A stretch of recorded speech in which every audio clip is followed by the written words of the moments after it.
Kevin, thank you very much. Chris Wise and Curtis Davis with you here at Stamford Bridge, ready to go for Chelsea against Ipswich on a busy afternoon of Premier League football. Liverpool against West Ham over on 5 Live, getting underway very shortly. We'll have Wolves against Spurs available for you as well via the BBC Sport website. But here, two teams whose seasons, Curtis, are ultimately heading in very different directions. For Ipswich, they know the game is almost up, even though they don't have that little R next to their name yet, but they are a long way from safety right now. Ipswich, 12 points between them and Wolves in 17th. And for Chelsea, still in Europe, still fighting for a silverware, and also via the Premier League, that big carrot of getting Champions League football. Yeah, it's a really interesting one with Chelsea and the way that they've gone about their season. Started really well, people started talking about them. Maybe they weren't expected to be, but as title contenders, and because of that the expectations just come further and further.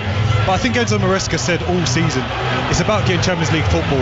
Fortunately, with Arsenal's win the other day, it means that definitely fifth for the English teams is going to be a place enough. So even though they have maybe stumbled towards it, I still think they're in a really strong position to take that fifth place at least. Well, here come the two teams emerging onto the pitch at a sun-kissed Stamford Bridge. Beautiful outlook here in our low commentary position.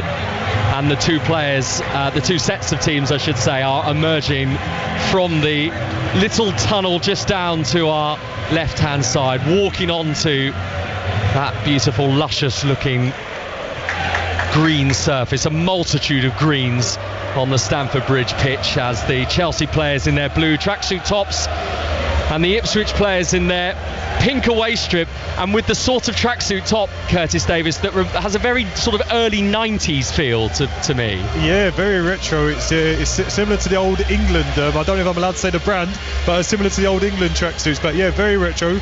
I'm liking it, to be fair. But yeah, hopefully their style on the pitch is as good as their style before the game. Yeah, it's got that sort of base navy blue colour, and then a few thick white diagonal stripes across it, and it's all the rage at the moment, isn't it? Stuff coming back in from the early 90s, and me and you are both of an age to appreciate that. Yeah, well, that's the thing. When we're retro, we know we're a bit old, unfortunately. That's but we take it, we enjoy it, and it gives us experience to be able to talk about these things at least. Yeah, and over to our right-hand side, a giant, and I mean giant, flag moving across the bottom of the lower half of the Matthew Harding stand, with London's finest written twice across it, and the Chelsea crest, a big blue flag, which is now being hauled in by a multitude of supporters who are needed to kind of get that under control and give everybody underneath it the chance to see what's going to happen on the pitch. So let me give you the two teams then here this afternoon, starting with Chelsea, who begin the day 6th in the Premier League table. Wins for Manchester City and for Aston Villa yesterday means that Chelsea drop down the Premier League table, but they go back to 4th here with a win today. 5 changes from their Premier League game last weekend. We know that Cole Palmer and Nicholas Jackson, amongst others, were left on the bench by Enzo Maresca at Brentford for that West London derby last week. Well, they're back into the team today. Cucurella's restored, Colwill's back in as well, and there's a recall for Pedro Neto. So for Chelsea in full, Sanchez in goal, Tosin, Chalobah, Colwill and Cucurella, and then Caicedo and Enzo Fernandez, Madueke, Palmer, Neto and Jackson. And you, Curtis, want to highlight the fact there are a couple of players in this Chelsea team who badly need to get some goals. Yeah, I think when you look at Chelsea and the way they started this season, a big part of that was Cole Palmer, of course. He was a massive part. Also Nicholas Jackson. The fact that we look at a Chelsea team right now where Nicholas Jackson hasn't scored since December, Cole Palmer hasn't scored since January 14th and only had 1 assist, it's got to be a bit of a worry. But to say that they've had this stumble and they're still sitting 6th place, I think both of those players will be looking at today, with all due respect to Ipswich, as a day where they can break their duck and finish their season really strongly to make sure that they push their team into those Champions League places. And for this Ipswich Town team, who suffered that rather devastating hit last weekend when they lost at home to Wolverhampton Wanderers, which just felt like a must-win game for Kieran McKenna's team, and they were beaten, now find themselves with an almost impossible job to do to rectify this situation. 3 changes from that Wolves team last week. There's no Liam Delap. That's the big Ipswich team news. He is on the bench, but he's taken a big old hit to the ribs, and from what we're hearing from Kieran McKenna pre-match, he's done well to even be on the Ipswich bench today. So McKenna having to leave Liam Delap on the bench. So in come George Hurst for him.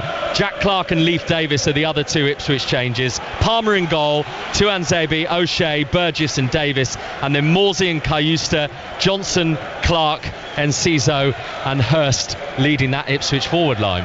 Yep, really interesting to see what we get from Ipswich today. Is it a team that's going to play as if nothing to lose, almost go for it? Because we see an Ipswich team that, as you said, 12 points behind. They've won 4 games all season.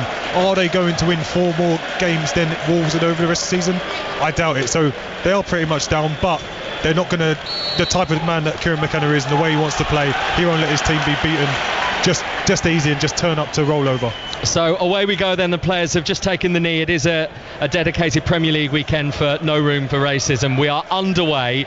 Chelsea against Ipswich Town. Live Premier League football here on Radio 5 Live, Sports Extra and via BBC Sound. You can download the app. You can take us with you wherever you go. You can rewind all the big moments and play them back again.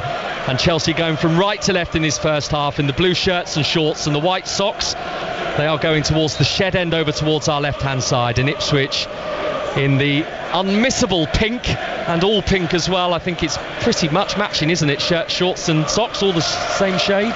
Yeah, it's all very nice. It's a very lovely day for it. So you look good in pink in this sunshine, but as I said, the style over substance needs to come on the pitch rather than off the pitch. But yeah, let's see what they can do from this free kick. Yeah, they've got an early free kick, Ipswich, from the halfway line, so it's sent long up towards their far post. O'Shea's in there, but the offside flag is raised. O'Shea points to his chest, the Ipswich centre half, and says, "Was that me?" I'm not too sure who the assistant referee has located there as being offside, but Chelsea free kick. Well, I think the referee pointed as if Ben Johnson was offside, but if Ben Johnson was offside, why hasn't he let it play on? I don't really get it. He wasn't interfering, but...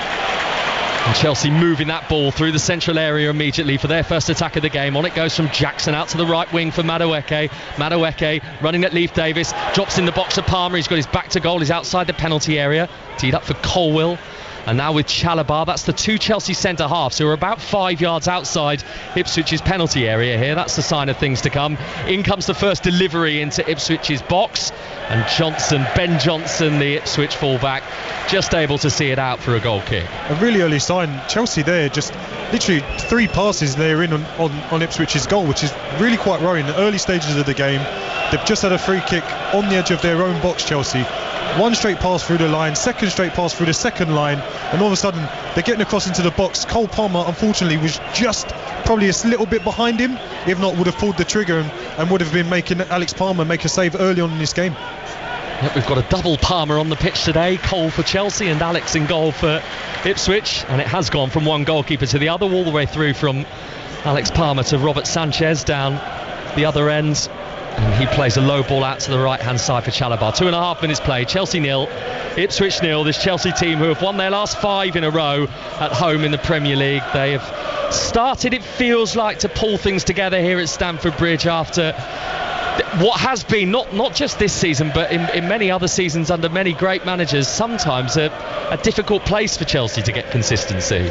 It is. I think the expectation of Chelsea is a team that are of recent history, shall we say, winning trophies, winning titles, winning Champions Leagues.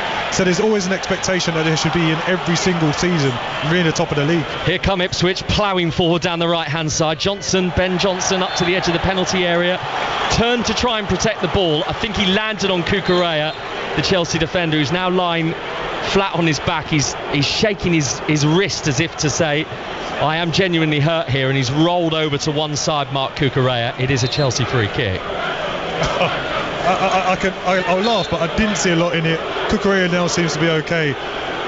Johnson, I'm watching it back now. Johnson literally holds his hand out. Kukurea runs into his hand and gets the free kick. So whilst Ben Johnson, I guess, had an extended arm, I'm sure Kukurea could have avoided it, but he decided to take the poke in the eye and get his team the free kick. I think really harsh on Ben Johnson, but Yeah, it's Cucurella is very good at this gamesmanship and earns his side that free kick. Yeah, he is one of the great masters of the dark art, isn't he, Marc Cucurella? Yeah, he, like I say, it was an extended arm that he seemed to run into rather than seem to meet his face. So yeah, very clever. Gets his team a free kick. Seems okay. His eyes seem to be okay, fully intact in terms of no, it wasn't poked in him or anything. So can continue with the game, fortunately. Oh, Sanchez, that's a poor clearance from the Chelsea goalkeeper.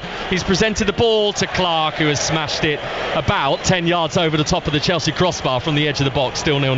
Yes, Robert Sanchez has always been an issue of his game this year. His comfortability with the ball. Yes, he is comfortable on the ball, but when he does seem to make a mistake, he often gives sides a chance. And there he clipped a left-footed one straight to Jack Clark, just in midway into the Chelsea half, and Clark took the shot on his right foot from about 25 yards, blazed it well over. Really could have made him work better for that, or passed the ball and made his teammates do so. Sanchez is again the one who sends the ball upfield here, and that one's gone out of play for an Ipswich throw on the halfway line. But interesting, we can see Enzo Maresca right in front of us, Curtis, because we're only just behind the technical areas here, and he immediately had his thumb up as if to say, that's the right thing that I want you to do. And I felt like that was almost a play for the crowd as well, to say don't get on his back for doing something that I'm asking him to do. Yeah, I think slightly, but at the same time I think sometimes you need to take that breather. Chelsea moving the ball swiftly from Fernandes to Madueke down the right. Madueke chipping it in, a bit too much on it for Cole Palmer, and met on the volley, flush away by Ben Johnson, but it's back on that far right wing for Chelsea again. 5.5 minutes in, Chelsea 0, Ipswich 0. Chelsea going from right to left in this first half, and they've got the ball almost back on the halfway line here with their centre-back tossing. Yeah, going back to Sanchez, I think sometimes when a keeper has made those couple of early, let's say errors, the first one was a big error, the second one he played a ball out of play, unfortunately. But yeah, just give him that little bit of breathing space, let him ease himself into the game rather than keep putting him under pressure by playing lots of balls back to him, because straight away after he made the first one, Ipswich was straight on him with the press, and that's what made him play the ball out of play. So Ipswich might sense blood with that, and I think they'll keep trying to press him high. 5 errors leading to goals from Robert Sanchez in the Premier League this season. That's why he's come under some criticism from Chelsea supporters. Bit of indecision in Ipswich's backline there from Cameron Burgess, the Australian.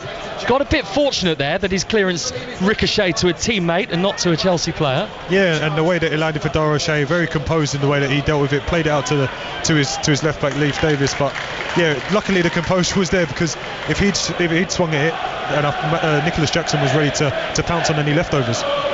Ball in the hands of Robert Sanchez. Lots of people, at least in certain areas of Stamford Bridge, are having to use the old hand over the eye trick here to shield the eyes from the sun, because if that sun is directly in your eyes here, it's very, very difficult to see what's going on. Yeah, it's definitely, we're here and we're fortunate to just have that little bit of a cover, which unfortunately if the ball goes in the air and they don't play the modern football, they play a bit over the top, we won't be able to see it, but it protects us from the sun. A bit like that one from Neto, which is brought down. He's giving it to Jackson in the box for Cucurella.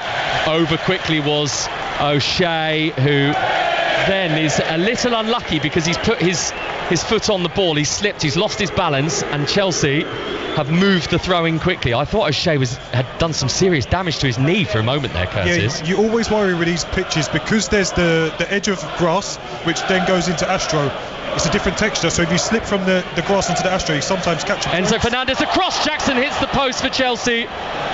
He made a little darty move, Nicholas Jackson, from about 6 yards out, and really he should have scored from a position like that, but he's missed the first big chance of the game. 0-0. Yeah, I'd like to see the other angle of it, having seen it from this side, but once the ball gets into the box, he gets to him. He looks like he's just a gilt-edged chance, ready to pull the trigger, and he just hits the outside of the post, just doesn't quite catch it right and hits the post. But it seems with all the numbers that Ipswich have back, they seem so easy to get through. It's really worrying that when you have this amount of numbers back, so passive, and Chelsea are just having it all their own way. And you see Kieran McKenna sending people out to warm up already, so interesting to see if they're going to make an early change. Right, so Chelsea have got a corner off the back of that chance for Jackson, because Enzo Fernandez's hard work on the right wing has engineered them this set piece opportunity. Pedro Neto's going over to take it from the right. Chelsea 0, Ipswich 0 the scoreline. It's a short one from Neto. He's got it back from Cole Palmer, and he squares it for Enzo Fernandez, who blazes it over the bar, but that looked very straightforward. Again, a really straightforward set piece routine. Enzo Fernandez, you could see him from the beginning of the move, his position, and then once Neto takes that move, nobody reacts at all. And really, Enzo Fernandez should be doing a lot better than that with the chance. He sends it high over the bar, but he should at least be making the keeper work or the defenders make a block. But it seemed really easy. And watching that Nicholas Jackson chance just there, as the ball came in from wide from Madueke, he tried to almost just dink it just at the front post rather than put his foot through it and finish. And unfortunately for him, it just hits the outside of the post rather than the inside. So still Nicholas Jackson without a goal in the Premier League since December the 15th when he scored here against Brentford. And Chelsea obviously have just had a recent game against Brentford, the reverse fixture, and in all that time Jackson has not scored a Premier League goal for the club. And he hasn't got one here so far today as Morsey wins a header in front of Cole Palmer just inside the Chelsea half. Caicedo's now got it at his feet for Chelsea. He's giving it to the slightly blonde hair of Enzo Fernandez, who plays it out to the right wing for Madueke, who's moving with some speed as he comes into the box here. Onto his left foot, Madueke shoots, and O'Shea, lunging in front of his goalkeeper, protects him by blocking it for Ipswich. Madueke started really well, following on from the 2 goals he got in the week, and yeah, he started really well, and that's kind of a symptom of what Ipswich are letting him do. You know, he's got his confidence up early in the game because he's had so much of the ball unopposed. They've stayed quite narrow in and around their box, allowing him to get balls in the box. But this time, rather than going down the line like he's tried to do the first time, couple of times, he then plays cat and mouse, comes on the inside, hits it hard with his left foot, but a great block by Dara O'Shea.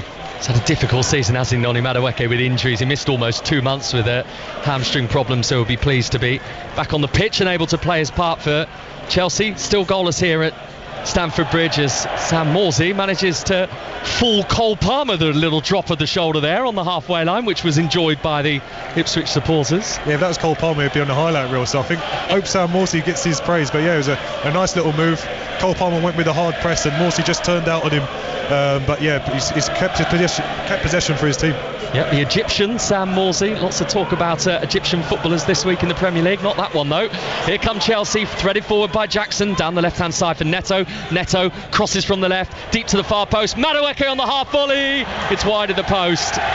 Palmer sprawling to his left-hand side. It was difficult to see if there was a touch on the way through there. I think there was, and I wonder whether it came off an Ipswich defender. It's a Chelsea corner. Neto does so well here. As the ball comes down the left-hand side, he's 1v1 with Twanzebe just on the edge of the box, so Twanzebe knows he needs to be careful, but he stands Twanzebe up, takes a little step to the left, and as he takes a step, he just hangs a little ball up towards the back post. Madueke catches it well towards the back end of the 6-yard box with his right foot, and Palmer gets across the line very well to get a left hand on it. It bounces awkwardly and he just gets a touch. Probably would have hit the side of the post, but he can't be sure of that and he makes the save. Corner to Chelsea. Important intervention that from Alex Palmer. Here comes the corner from Neto. Swung in, Palmer at his near post. Alex Palmer, the Ipswich keeper, in all yellow, claims with some authority. One of the recruits in the January transfer window for Ipswich, Alex Palmer, came in from West Bromwich Albion, having had a few solid seasons with them, as Morsey slides in on the halfway line on Caicedo, who wins the ball, but it's dropped to Chelsea, and Enzo Fernandez working it to this left-hand side for Pedro Neto. It's 0-0, but Chelsea very much in the ascendancy. Enzo Fernandez tries the 1-2 with Pedro Neto. The trouble is Pedro Neto just didn't keep going to get that ball back off him, so it's an Ipswich goal kick. It was in Neto's favour, I thought, with his pace and his sharpness there. As soon as he played it to Enzo Fernandez, I thought that was the ball, and Enzo's pace on the ball was really good. Just Neto and himself weren't on the same wavelength. But yeah, Chelsea having it all their own way, and Ipswich not really doing much to stop it at the moment. Even in terms of banking up and making it difficult, they're not doing that. And I'm interested to see whether they do make a change. I think Wolfenden went out to warm up, but he's gone back in now, so maybe McKenna's changing his mind and leaving it for a while. And Caicedo's lost the ball inside his own half here, so Chelsea have got it again. It's on to Cole Palmer from Enzo Fernandez. Now with Neto, left-hand side of the penalty area, lofted up to the far post from him. And in fact, there were 2 Chelsea players coming in there. It was Chalobah and Enzo Fernandez, and miscommunication meant that the chance was gone for Chelsea. Well, yeah, Enzo heads it back across trying to do the right thing, but if he gets a shout from Chalobah's got that side foot volley just because he's coming onto it at the right time, the right pace, would have been able to get a side foot volley. Hopefully for his sake would have been on target, but unfortunately Enzo heads it across and the chance is gone, but more chances coming up now. Yeah, it's such heavy pressure from Chelsea here, even though it's 0-0. Another one from Neto. Madueke at the back post. He's got it at his feet again. Madueke, he's trying to dance his way through. Then Chalobah through the crowd and held by Alex Palmer, the Ipswich keeper. It's just a case of when, not if now, because Chelsea are just dominant.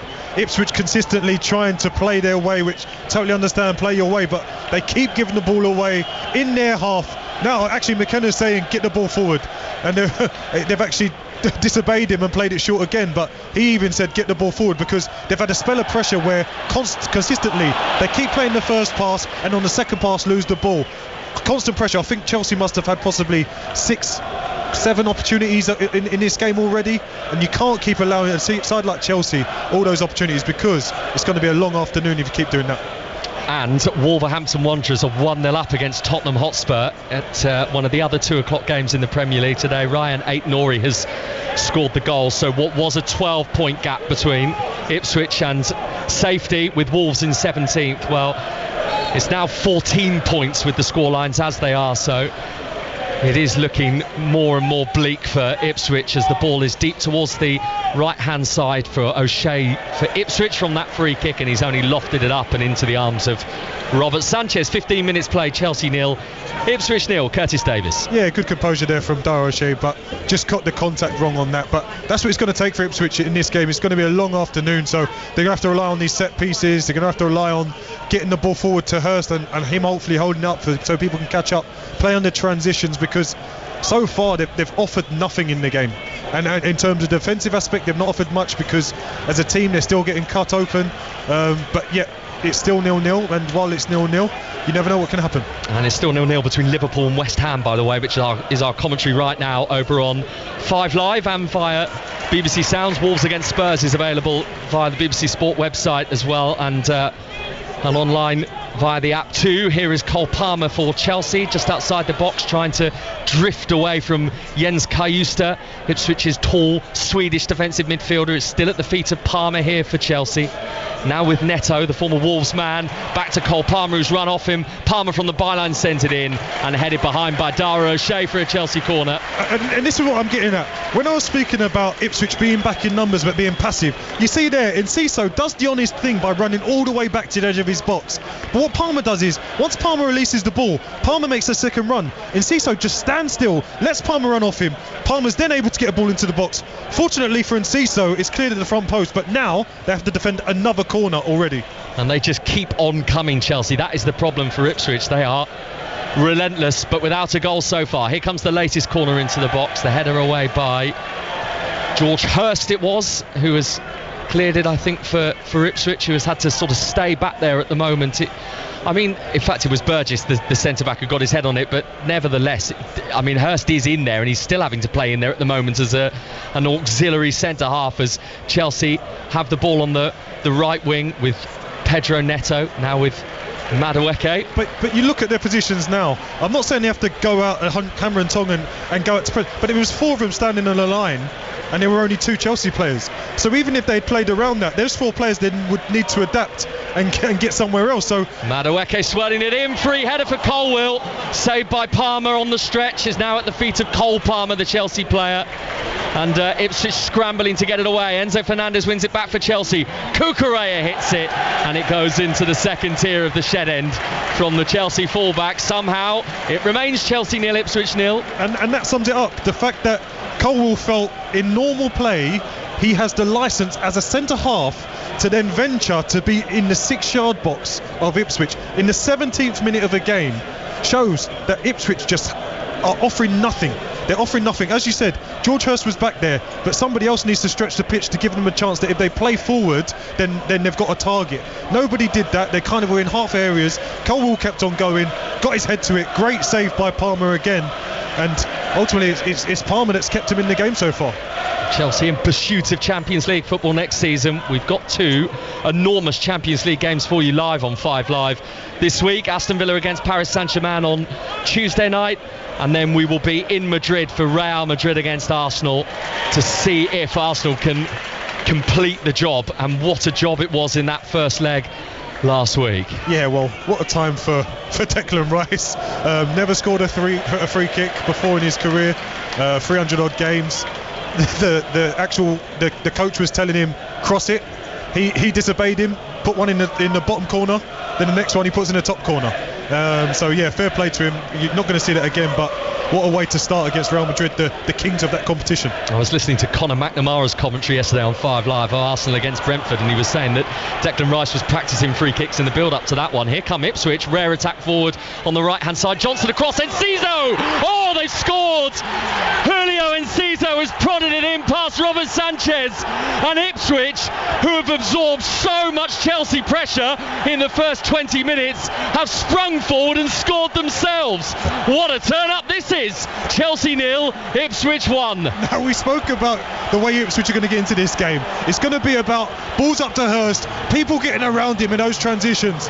When Hurst gets the ball this time, he's got a man behind him, sucks him in.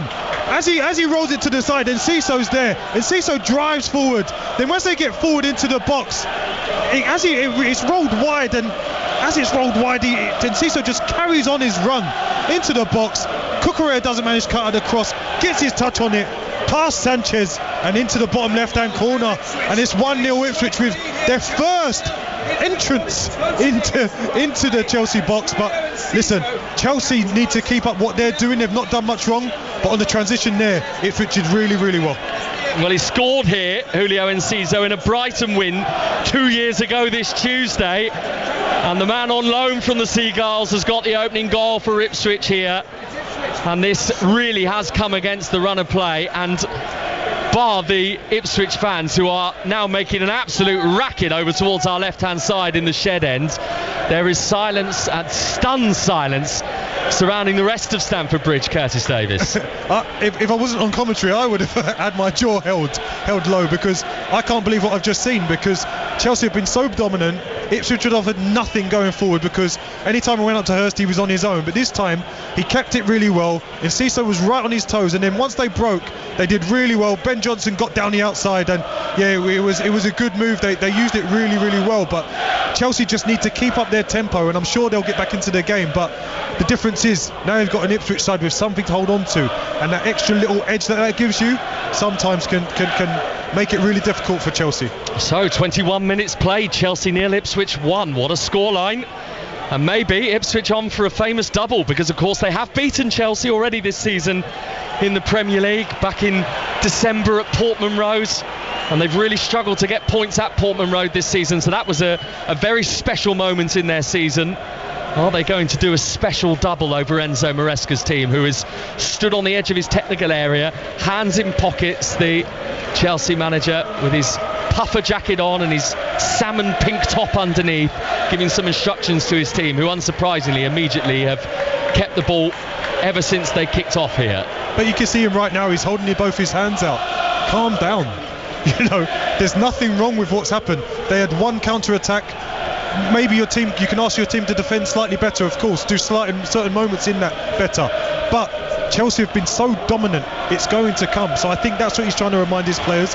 Seems highly frustrated here, but there's a long time to go in this game, where I fully expect Chelsea to get a goal. That goal, by the way, is the first one that Chelsea have conceded here at Stamford Bridge in the Premier League since Jared Bowen scored for West Ham United, and that was back in early February. They haven't been shipping goals here, Chelsea, but they were cut apart there by Ipswich, and the ball on the halfway line here with Enzo Fernandez for Chelsea, who, having had possession and all the chances so far, find themselves behind. Long ball forward from Colwill into that right back area, off the head of Ben Johnson, under pressure from Pedro Neto, who wanted to force the corner, but Johnson got his bearings sorted just in time, and he nudges it out of play for a Chelsea throw on the left. What the goal has given Ipswich is it's given them that extra spring in their step.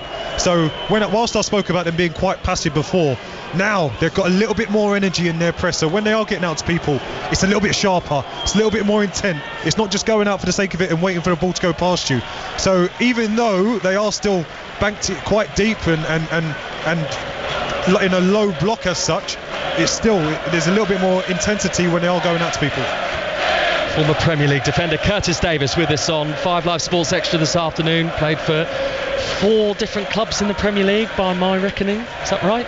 Birmingham City, Hull City, Aston Villa, West Brom. There it is. Yep. That's the 4.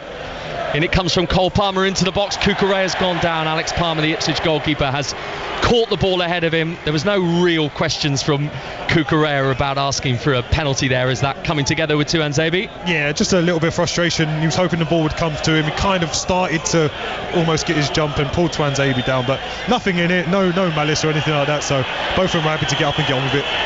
Well, we're past the midway points in the first half. The only Ipswich manager that has ever won here at Stamford Bridge is Sir Bobby Robson. And that was back in May 1979 when Ipswich were 3-2 winners here. Alan Brazil got a couple of the Ipswich goals. Julio Enciso's got the one today for Ipswich. Chelsea 0, Ipswich 1. Ipswich out of possession again, but they really haven't spent much of the 24 minutes in possession so far. But ultimately that is not the statistic that counts, as Chelsea try a crossfield pass which is too heavy for Pedro Neto and drops out of play in the Ipswich right back area for a throw to the visitors. Yeah, frustrating there. Tosin didn't really need to take that pass on because he was in decent possession, but I understand that they may be forcing that urgency, but there is still a long time to go in this game. You know, I think that the more they calm down, the more they seem unrattled and keep doing the things that they were doing early on. O'Shea's awkwardly been given the ball back to Palmer. Palmer with a difficult clearance, but he's been knocked into by Nicholas Jackson after clearing the ball, and because it's a head injury for the goalkeeper, that's why the referee has stopped play here. Yeah, it's the right thing to do here. As Dara O'Shea's got the ball, Palmer's really close to him. Dara O'Shea can only play the ball there or play it out for a corner. So I feel Palmer needed to make a better angle, so O'Shea plays it to his left foot hoping that he can step onto it.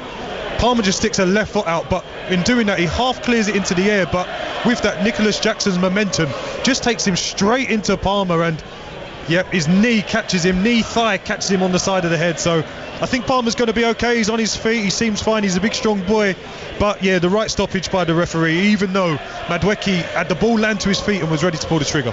He's been helped to his feet. Alex Palmer's frantically chewing his gum. Obviously they're going to make sure that all the concussion protocols are carried out here on the Ipswich goalkeeper to make sure that he is in a fit state to continue, because sometimes players are not always honest about their welfare, and that's why it's important that the right checks take place. But I think he's been given the all clear here. Yes, it was a reasonably quick check. I think especially with goalkeepers as well, sometimes they can take a little bit longer. Take time, get your composure. It allows your team, because it is a serious injury, but allows your team to get a little bit of a breather, and then you know that the ref's going to let the game go on and you'll still be able to stay on the pitch, etc. So, but he was up really quick, knew that he wasn't hurt, and I didn't think he wanted anyone to be worried about him being hurt. So they're going to restart Ipswich with a free kick inside their own penalty area. Alex Palmer right in front of those Ipswich supporters who are having the absolute time of their life in these 27 minutes on a Sunday afternoon in West London. And I imagine that there might be a few pubs that are going to be stacked with Ipswich fans who won't be racing back home after the game if things stay as they are. Well, the first 18 minutes must have seemed like torture, but with Enciso's goal they've obviously found their voice, they've got a little bit of momentum, and they're in trouble here as Jackson makes his way into the box. So Shea gets across, steps in front of his path and puts it behind for a corner. He's had a very good 27 minutes so far, Dara O'Shea. Curtis, you're from one centre half to another, I'm sure you appreciate what you're seeing from him. Yeah, very good player, very good defender, good on the ball, leader, been captain at most of the clubs he's been at, so yeah, very good player, and hopefully he'll be the one to help them try and keep Chelsea at bay for most of this game, which they will need to do if they are to collect a rare 3 points here. Ipswich, Chelsea corner, Ipswich 1-0 up, Neto drifting it in, tossing beaten to it by Tuanzebe initially, and the second header clears it away properly for Ipswich, though Cole Palmer has it again, halfway inside Ipswich's half, out to the right hand side for Neto, a step over, a delivery towards that near post, cleared away by George Hurst, the Ipswich centre half who was centre forward who was in there, and back in towards the back post towards Colwill, who was challenging with Ben Johnson, who did enough to put the young Chelsea defender off his stride, and it's an Ipswich goal kick. I thought it was a corner, to be honest. I thought Colwill got the header onto the back of Johnson's head, but the referee made the decision, and he's given the goal kick. But in those situations there, Ipswich if they hadn't got that ball from Colwill going straight out of play and end up getting the goal kick, they would have been capped in again. So they almost reverted to what they were doing again. They didn't get themselves out from the corner. I think the furthest man forward was just outside the edge of the 18-yard box. So whilst they have got the lead and they want to protect it, they need to make sure that they're still getting up the pitch. Here come Ipswich again, and Caesar's going to shoot from distance. He's dragged that a long way wide, the Paraguayan. Good 10 yards wide of Robert Sanchez's right-hand post from outside the box. The confidence was obviously racing through the veins there. Yeah, we've seen him do that a few times. He scored some worldies for Brighton in his time, but the frustration comes from, again, they're on the transition. He maybe doesn't need to take on the shot. He was a good 25 yards plus out, and he takes on the shot, which, like I say, he's got that pedigree, he has got that ability. When you've got George Hurst ahead of you that's calling for the ball and wanting the ball, sometimes there's a better option. The goal that he has scored today for Ipswich, his first for the club, his first in the Premier League since May 2023.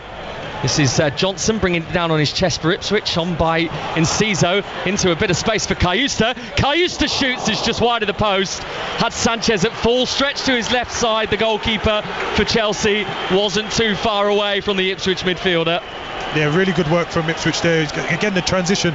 Morsey wins the ball back from a header against Palmer. And as he wins it back, he keeps driving forward. His run takes the eye of Enzo out of the way, and Cayusta keeps driving forward.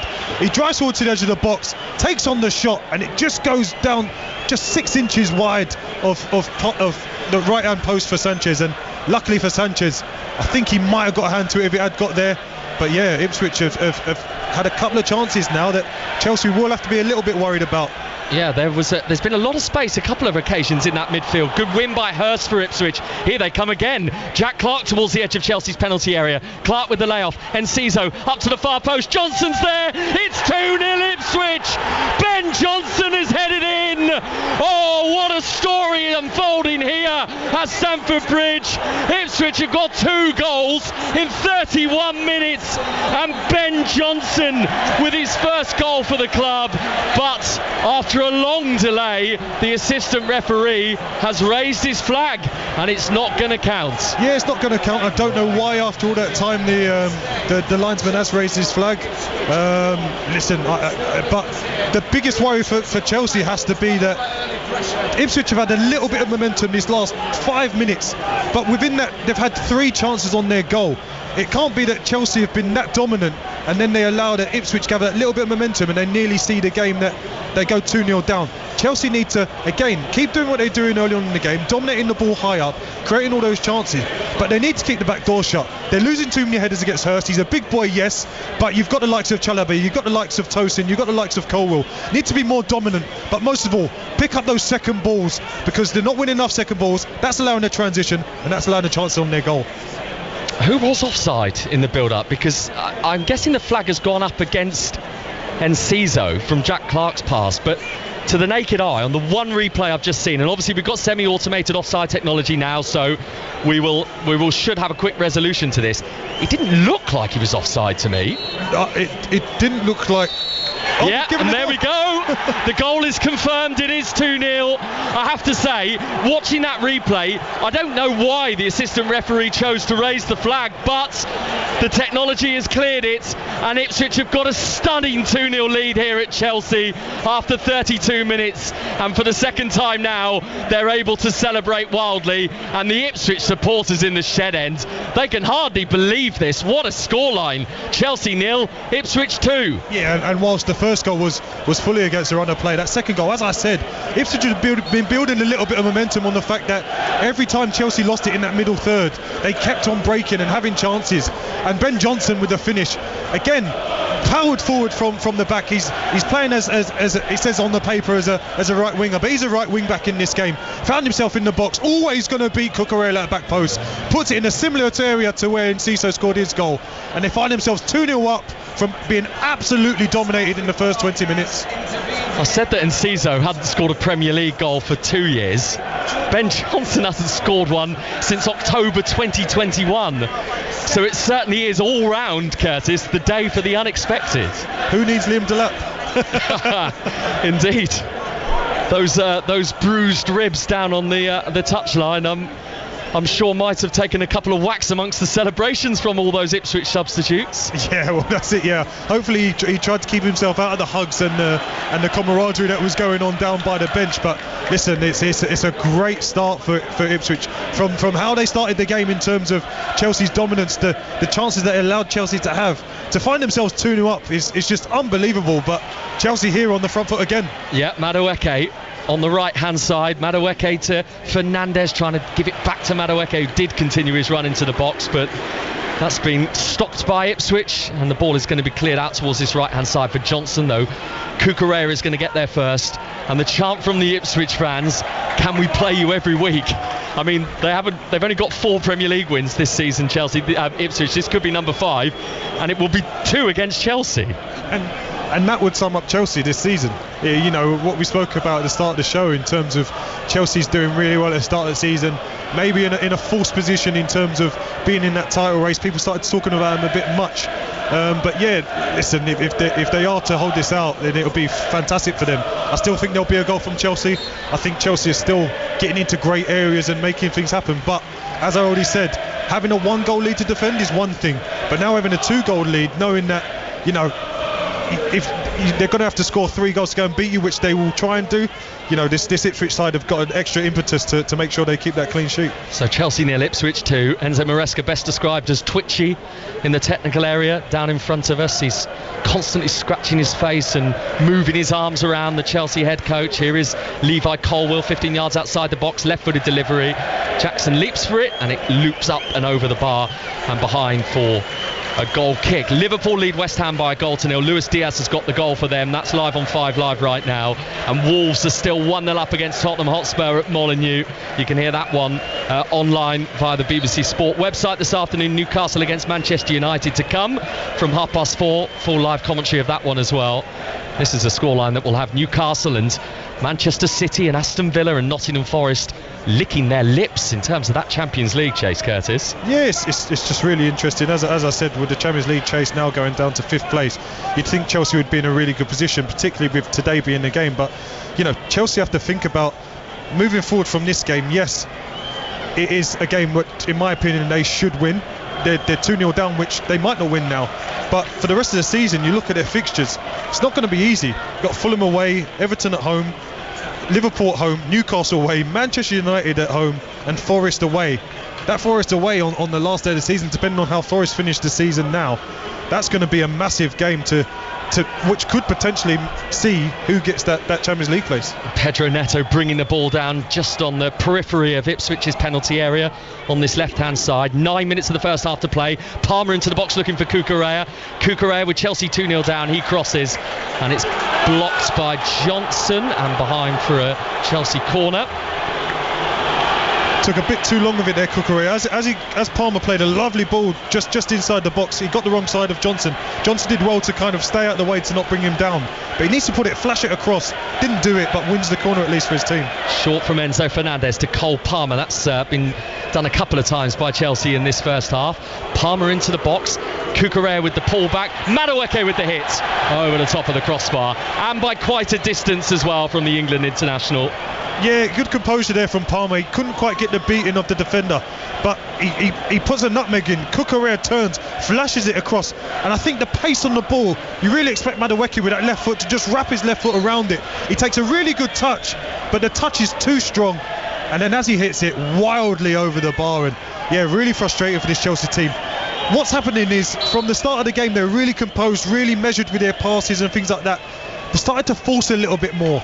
It's Levi Colwill 2-3 minutes ago in a deep area, putting a hopeful cross into the box rather than playing up the passes to keep them going. And we've just seen Dean Palmer booked for time wasting, which he has been doing already. Yeah, so that's the Ipswich goalkeeper getting a yellow card from Stuart Atwell, who was on the halfway line and took about 4 very purposeful marches in the direction of Palmer, even though he was about 50 yards away from him, and then distributed the yellow card. So the Ipswich goalkeeper has been booked, but the scoreline is Chelsea 0, Ipswich 2. Enciso and Johnson with the Ipswich goals. Here's Cayusta, and now Enciso giving it to Jack Clark. It was just bobbling around halfway inside Chelsea's half, and the home team have got it again here with Cole Palmer, and Palmer trying to whip one into the channel. It's a great pass. Palmer's come off his line. Neto with the pullback. Cucurella across. Madueke is there. He slipped. Madueke lost his balance, and Ipswich are able, because of that, to make an important interception. Cucurella really has to pull the trigger. Palmer's ball. Palmer is getting frustrated. He drops deeper to get the ball. As he gets on the ball in his own half, Chelsea's half, he plays a great ball between the lines of the right back and the right centre half of Ipswich. Neto gets onto it. Palmer's slightly drawn out towards the ball, so he's out of position. Neto does the right thing, rolls it across to Cucurella. Cucurella, because it lands to his right foot, doesn't want to pull the trigger into an open net. Rolls it across to Madueke, slightly behind him, slips, chance is gone. Really, Cucurella, as a professional footballer, I know he's left-footed, but an open goal with the right foot, just needed to take on the shot, and it could have been 2-1, and Chelsea could have been back in the game. And it was Tuanzebe in the end who was the one who got the boot in on Madueke, who was stumbling. He just never got his footing sorted with that ball slightly behind him. And off the back of all of that, with 5.5 minutes of the first half to play, with the scoreline 2-0, it's an Ipswich free kick. Morsey sends it forward. The initial header won by Burgess, and Caesar then wins it back again for Ipswich.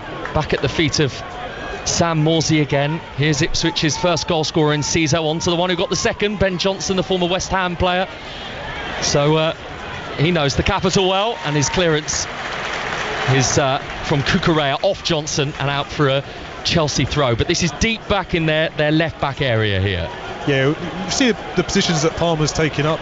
You can see the frustration. He's wanting to get the game going, but what you really want from Palmer, as much as that was a fantastic ball and caused an opening, you want to see him up in these areas just around the halfway line, floating in the areas where he can make that one pass and put people in, or take on shots himself. But he's having to take the game to them himself. And listen, it's got to be a big worry for Chelsea when you are in this position. Yes, you've had all the chances, you've had all the possession, you've forced a lot of big opportunities and big blocks and saves, but with Palmer and Jackson not being the ones to score, who else is going to step up and take that mantle? Cole Palmer, left-footed pass to the left-hand side for Neto. Pedro Neto dragging it onto his right foot, just on the edge of the penalty area. Palmer crossing from the left in towards Cucurella, headed away by Tuanzebe for Ipswich.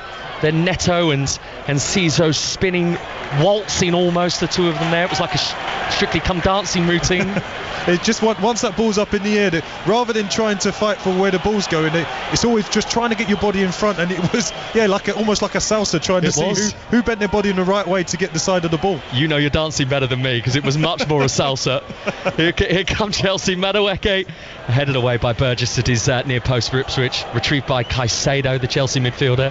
His tossing on for Chalabar, and then the delivery from Fernandez, and out comes Alex Palmer, and he's got a bit of freedom to come and claim that, the Ipswich goalkeeper, and just keeps his hands on the ball to settle it down as we move into the final few minutes of the half. Curtis Davis. First off, I can't honestly say that I know my salsa from my rumba, but you're not a Strictly Come Dancing fan? No, but they were definitely doing some kind of dance. But yeah, Ipswich will be happy with this. The longer it goes on, the frustration, and you hear the whistles and the jeering, it's just going to cause an atmosphere that is going to be more pressure for Chelsea. There's always pressure on this game anyway. It's a game that in my opinion, they should win, a game that you have to win, and they've just caused themselves all sorts of problems by going 2-0 down, but here they're on attack. Yeah, and it's Cole Palmer striding forward on the edge of the penalty area now. Palmer, step over, ball to the right-hand side. It was behind Enzo Fernandez, so he's had to trot out to the right wing just to try and regain the rhythm of the Chelsea attack. They're 2-0 down at home to Ipswich.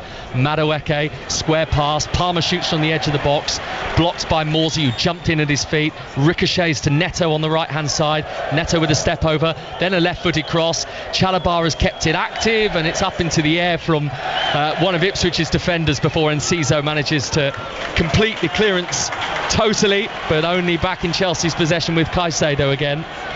Here's tossing now to Colwell, on to Neto with the white wristband on Neto, and he breezes past Johnson but overcomes Tuanzebe, blocks the path of Pedro Neto, clatters it out of play for a Chelsea throw. Chelsea 0, Ipswich 2 is the scoreline here on 5 Live Sports Extra. Neto's looked really good whenever he's faced up either Johnson or Tuanzebe. He's looked really, really good. Just getting that final ball in that's the right quality and getting the runners into the box. If he gets that, Chelsea are going to be creating lots of chances and problems down his side. Madueke on the right wing, teasing, lifting it in left-footed, caught by Palmer.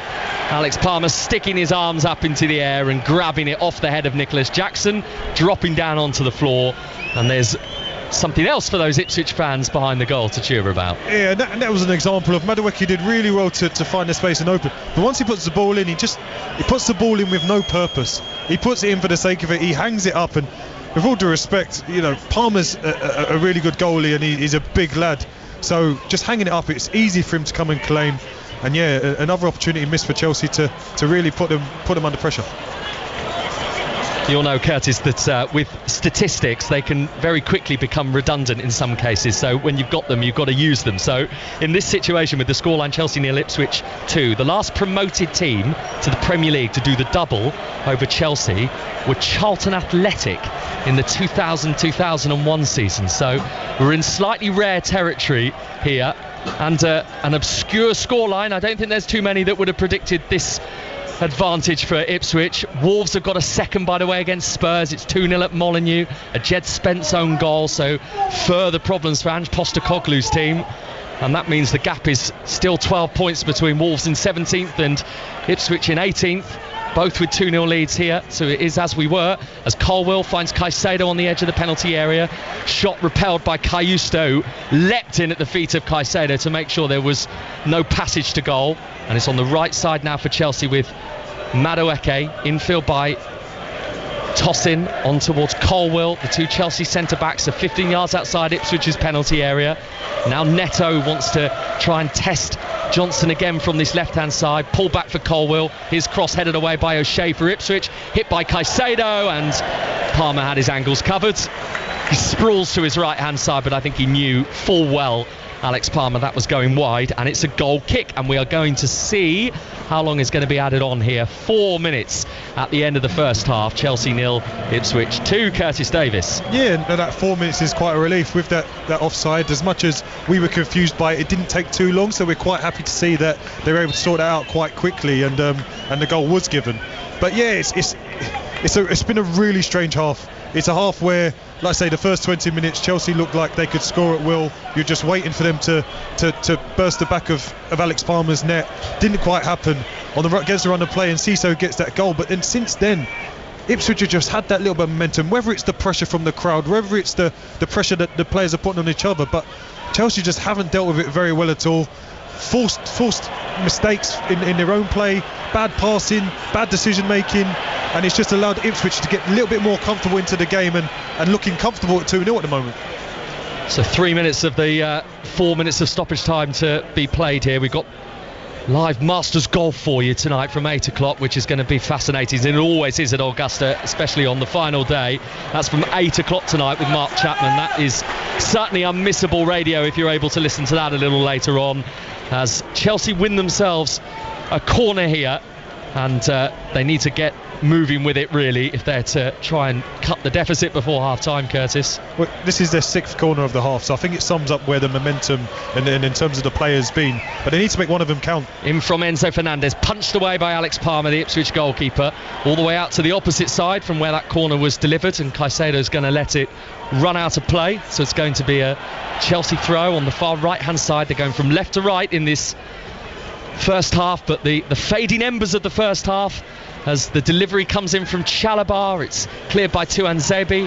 Fernandez has it for Chelsea on the edge of the box. Here's Palmer, but he's squeezed for room, so he shifts it to the left for Neto, who swings it in left-footed off the head of Madueke, bouncing out to the far right side of the box here for Chalobah. Chelsea trying to keep the pressure on Ipswich, trying to keep it tight for the final couple of minutes of this half, as the ball comes up to Tosin. He gets there ahead of George Hurst. Chelsea have it again, the cross from the right, Burgess with the header away for Ipswich, and there was a push in the back of Cameron Burgess, and that's spotted by Stuart Atwell, so it's an Ipswich free kick. And Kieran McKenna down in front of us turns and has that slightly relieved look on his face, Curtis. Yeah, it's a push from frustration, a slight nudge, which it wasn't he's a big boy and I'm sure he'd be able to handle it, but when you're up in the air as a defender you get that slight nudge. It's a foul that the ref's seen and he has given it, but again, it's just lets Ipswich off the hook, where if he does head that, he wasn't going to be able to get much purchase on it. It still lands around their box, and yeah, the frustration is really starting to show. But I'm really interested to hear this reaction from the crowd at half time, because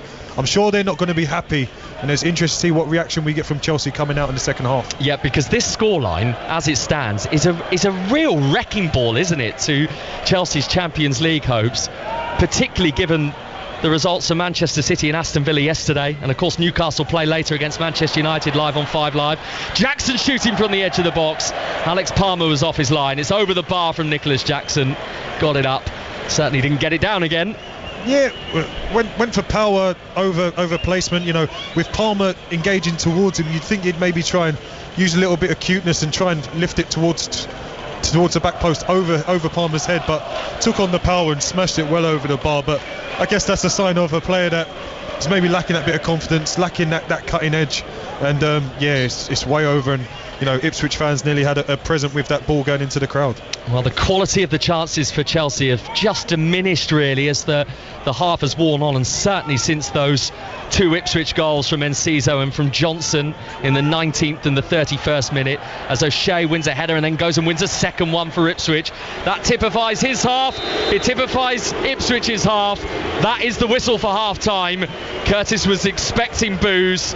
Well, there they are from the Chelsea faithful, because this is quite the scoreline at the break here as the players make their way down the tunnel. Chelsea, who began the day in 6th, trailing by 2-0 at home against relegation threatened Ipswich Town. It's a really interesting thing, because you know, there's been a lot of anger from the sides of us just put towards Maresca. But when you set up the team and they have that first 20 minutes where they're dominant, you're just waiting for them to hit the back of the net and get that goal and then take the game on. And Ipswich, fair play to them on that transition for the first goal, were excellent. But when the players get their heads down, start making the same mistakes, and on the transition get beat again, sometimes you have to look on the pitch. You can't be looking at Maresca, you can't be giving the bad energy towards him. The players need to look at themselves and know they need to do better. You can see 2 players in the middle of the pitch now warming up. I think it's Gusto that might be coming on. It looks like they're going to make changes. They're going to have to go for it, because yeah, it's been nowhere near it since the second goal went in. And for Ipswich, because we need to talk about them as well, because this is a season where I think it's been fair to say one of the criticisms of Ipswich this season is that they haven't been ruthless with opportunities, and certainly outside of Liam Delap, who's on the bench today, they haven't scored enough goals. Well, today has been the polar opposite of that. The 2 big chances they've had, they've seized. Yeah, I think, you know, when you spoke about promoted teams, there's usually they rely on their big striker to go and get a goal. You know, we were speaking about Chelsea before the game and speaking about how Jackson and Palmer haven't scored. Who else is going to score? So I think when you're a promoted side and you've got a player like a Liam Delap on your side that's able to get those goals, you rely on them to get them, yes. But today they've been fantastic in the sense that they have taken their chances, but they've swung the momentum their way at times by only having the very little possession they've had, the very few chances they've had. They've still had some decent chances in the game, and they've put Chelsea really under a lot of pressure. And when it comes to psychology, them going in at 2-0 at half time, for the Chelsea players to hear that boo, to not have a little bit of momentum when they've got one back just before half time so that they can come out bouncing in the second half, is really massive. And you know, I think the fact that we see 2 players that are likely to be Bedashili and Gusto are likely to come on now for Chelsea shows that they're having to twist first rather than Ipswich, and Ipswich will be happy the longer this goes on. Yeah, it's looking like a bleak situation for Ipswich in terms of the grand picture, but for today at least, this is turning into a brilliant afternoon for them in the capital. 2-0 up against Chelsea, and Enciso and Johnson with the 2 goals. Elsewhere today in the Premier League, Wolves are 2-0 up against Spurs, so that's the scoreline that spells bad news for Ipswich if things stay as they are, because it is going to maintain that 12-point gap between Ipswich and Wolves in 17th and ultimately safety. Liverpool are 1-0 up against West Ham United as well. We're going to take you over to half-time coverage from those games over on 5 Live, and we will be back with you here on 5 Live Sports Extra for live second half coverage here at Stamford Bridge. We're at the break. It's Chelsea 0, Ipswich 2. back in December. Half-time, Chelsea 0, Ipswich 2. That would clearly be great news for Newcastle, who play Manchester United in our 4:30 commentary on Premier League Sunday. If Chelsea do lose that game, they'll be on 53 points, the same as Newcastle, who are one place below them in 7th. But Newcastle will have 2 games in hand on both them and Aston Villa, who are only 1 point above them. So that is going to be a massive game in the whole race for Champions League places. Let's go back to Augusta now. The countdown is on to the final round of the Masters. Rory McIlroy going for history at 7:30 tonight. He'll begin his final round 12 under, 2 shots clear of his playing partner Bryson DeChambeau. Every shot will be live on 5 Live, and we can say good morning to golf correspondent Ian Carter. What a morning, Ian. Yeah, what a morning. It is glorious here, Steve. It really is. A very good afternoon to you, as it is with you. A real sense of anticipation, a huge day. Feeding into that, we've looked at the pin sheets, and most of the flags are in the positions that you would expect them to be in for the final day of the Masters, which always provides the opportunity for players to go really low, eagle opportunities, but equally, if you chase it and get it wrong, then you can put a big number on your card. So that adds to the drama. There is one just little slight change there on the 16th hole. Normally, it's put down in that lower shelf position on the 16th green where the ball can gather down for potential holes in one. On the 16th this time, though, back right is the pin position, and that is a nod to 1975, the 50th anniversary of Jack Nicklaus winning his 5th green jacket, because that's where the hole was located on that occasion. Jack Nicklaus, who spoke to Rory McIlroy just last week, and basically they discussed the round that McIlroy was going to have at the start of the tournament. It was a fascinating read. Basically, Jack Nicklaus said Rory McIlroy told him exactly how he was going to play every shot, and he just said, OK, go out and do that. Do you think that's got to be his mindset today? Yes, I think so. I think McIlroy has come in with a game plan which he's executed pretty much perfectly. Obviously, the exception was the 15th and the 17th holes, which he double bogeyed on the first day, which pegged him back from what was an otherwise brilliant start to a level past 72. But he has played a very composed game plan so far. And I think the affirmation that McIlroy got from Nicklaus when they sat down at the Bears Club last week, and McIlroy outlined what he planned to do, and Nicklaus just nodded and said, I wouldn't argue with any of that strategy. And I think that kind of affirmation could only have helped McIlroy as he's come in here. I guess the challenge today is to stay in that lane and keep playing with the same policy, regardless of what DeChambeau might throw at him. And is he effectively playing himself in that sense, or is he in a head-to-head with Bryson DeChambeau, and will the crowd come into that as well with him going up against an American?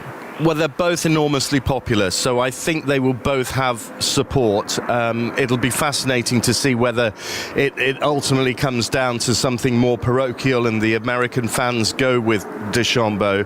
But McIlroy is such a popular figure here as well. I think they'll both get enormous support. So many contrasts that are there. But I think you raise a really good point. I think for the front 9, McIlroy has to just play the golf course, play himself, if you like, not make any unforced errors, and then if it gets into a match play situation down the stretch of the closing holes, well, then you have to react to what your opponent does, and maybe your tactics change at that point.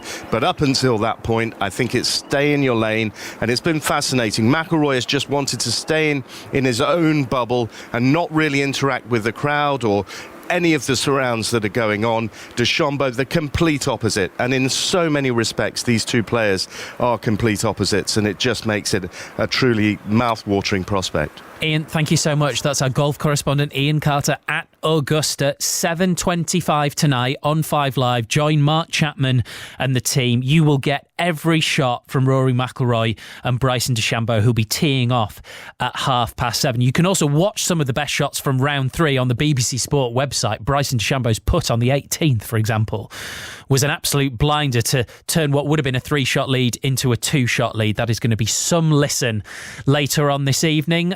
Who's going to meet Chelsea in the Women's FA Cup final? That's a big question for today. It's Manchester City against Manchester United kicking off in the next couple of minutes. You can watch it on BBC Two and BBC iPlayer. Emily Herbert's at the Joy Stadium for us.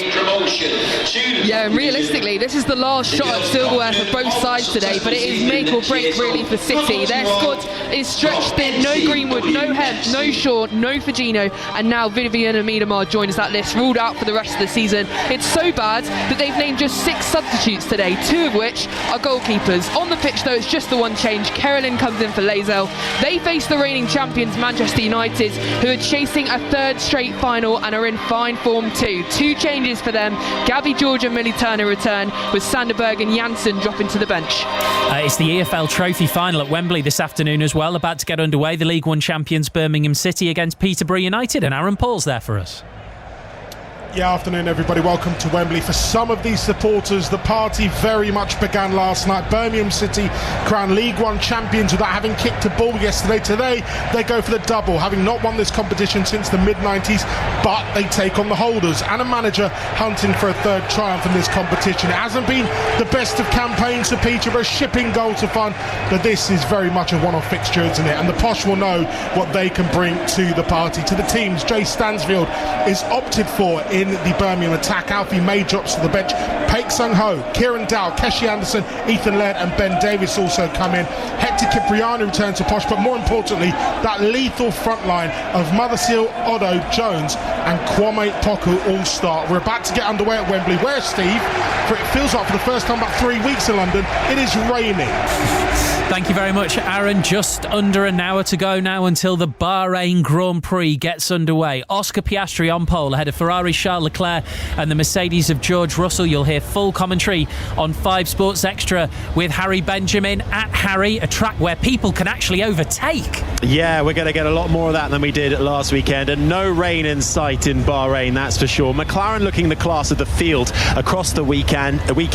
Lando Norris didn't hook it up in qualifying and had some overtaking to do from Sig. 1 place grid penalty for both the Mercedes drivers sees them drop a place, so Charles Leclerc off the front row. His teammate Lewis Hamilton can't explain his lack of pace. He starts down the lower end of the top 10 along with the 2 Red Bulls. Max Verstappen, after an amazing weekend last time out in Japan, hitting real trouble so far this weekend. He'll go from 7th place. Harry, thank you very much indeed. Once we're done with the 2 o'clock games in the Premier League, we'll bring you full commentary of Newcastle versus Manchester United at St James's Park. Mike Miner, you already know one piece of team news. Yeah, we do, and that's the Manchester United goalkeeper Andre Onana will not be here today for the Reds to take on Newcastle. Club have said that he's going to be given some time off to disconnect, was the phrase that Manchester United sources have used to the BBC today. So Altay Bayındır is going to come in.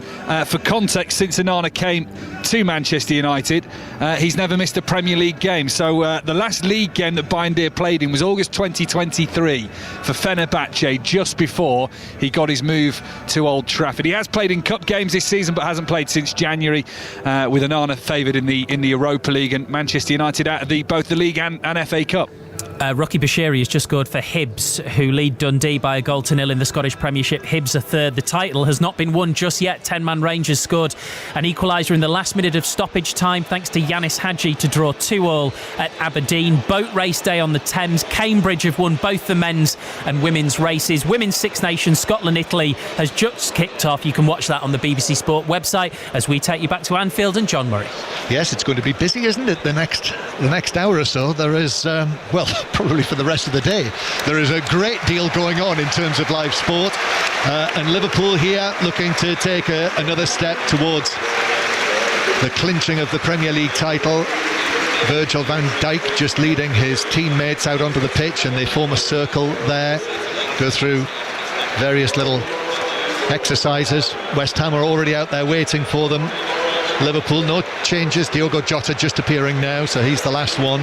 So Liverpool with Alisson in goal, Bradley, Konate, Van Dijk and Tsimikas. Midfield of Gravenberch with Jones and McAllister, and then Salah, Jota and Diaz. Salah providing the goal for Luis Diaz to score. popping it into the net in the 6-yard box, his 15th of the season. And Andy Madley will blow his whistle any moment now, standing down there in his electric blue shirt.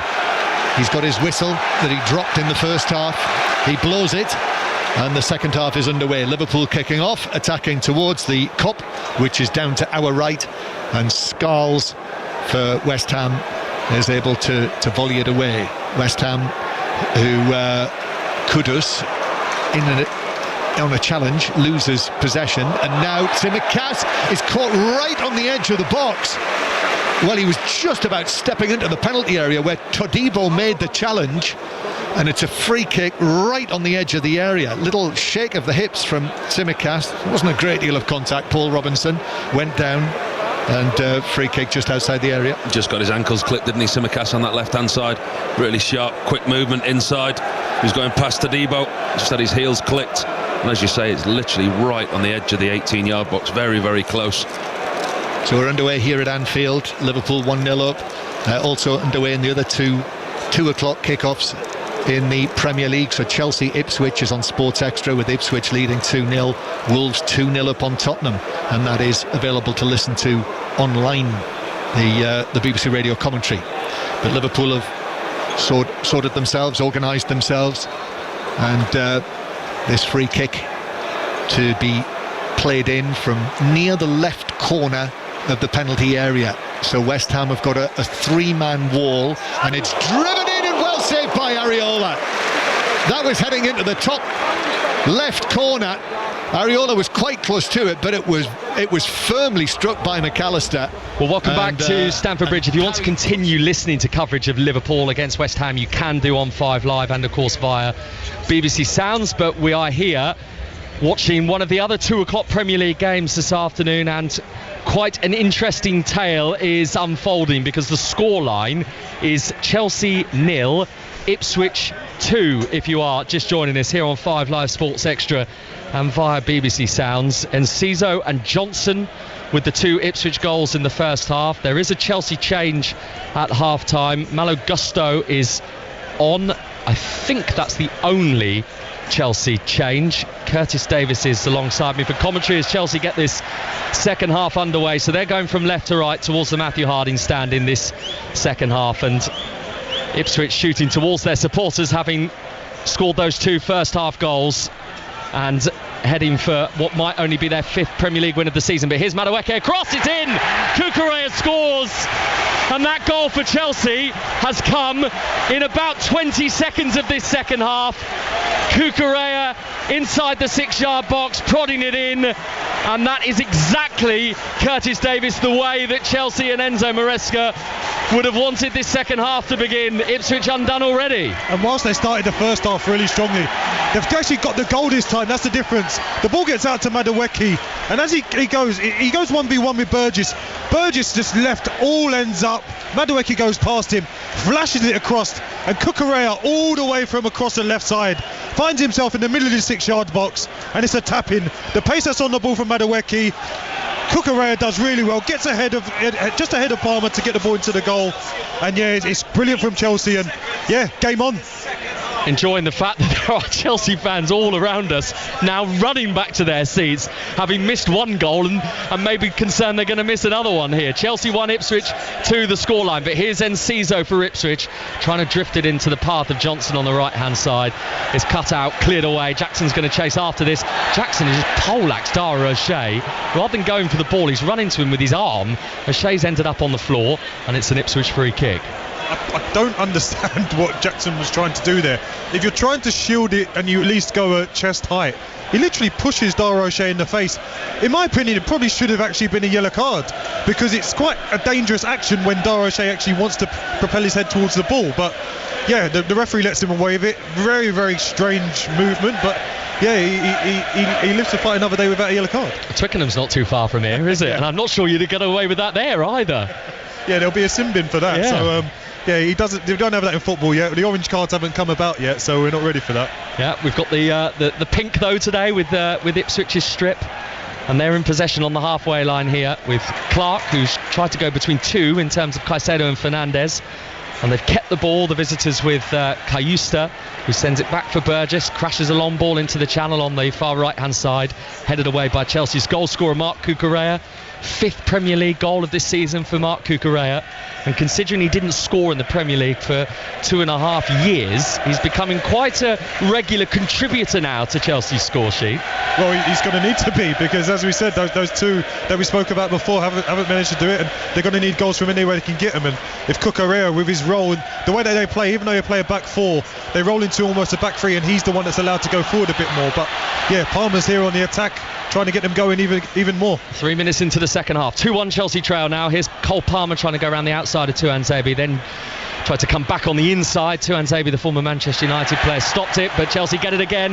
Neto from the left, Neto's cross away by Davis to the edge of the box, picked up by Gusto, the Chelsea substitute, with his hair tied up behind him. And Enzo Fernandez playing it into the feet of Caicedo, and back with Gusto again, but 20 yards outside Ipswich's penalty area. Worked out to the right-hand side for Nodi Madueke, who had a big role to play in that Chelsea goal.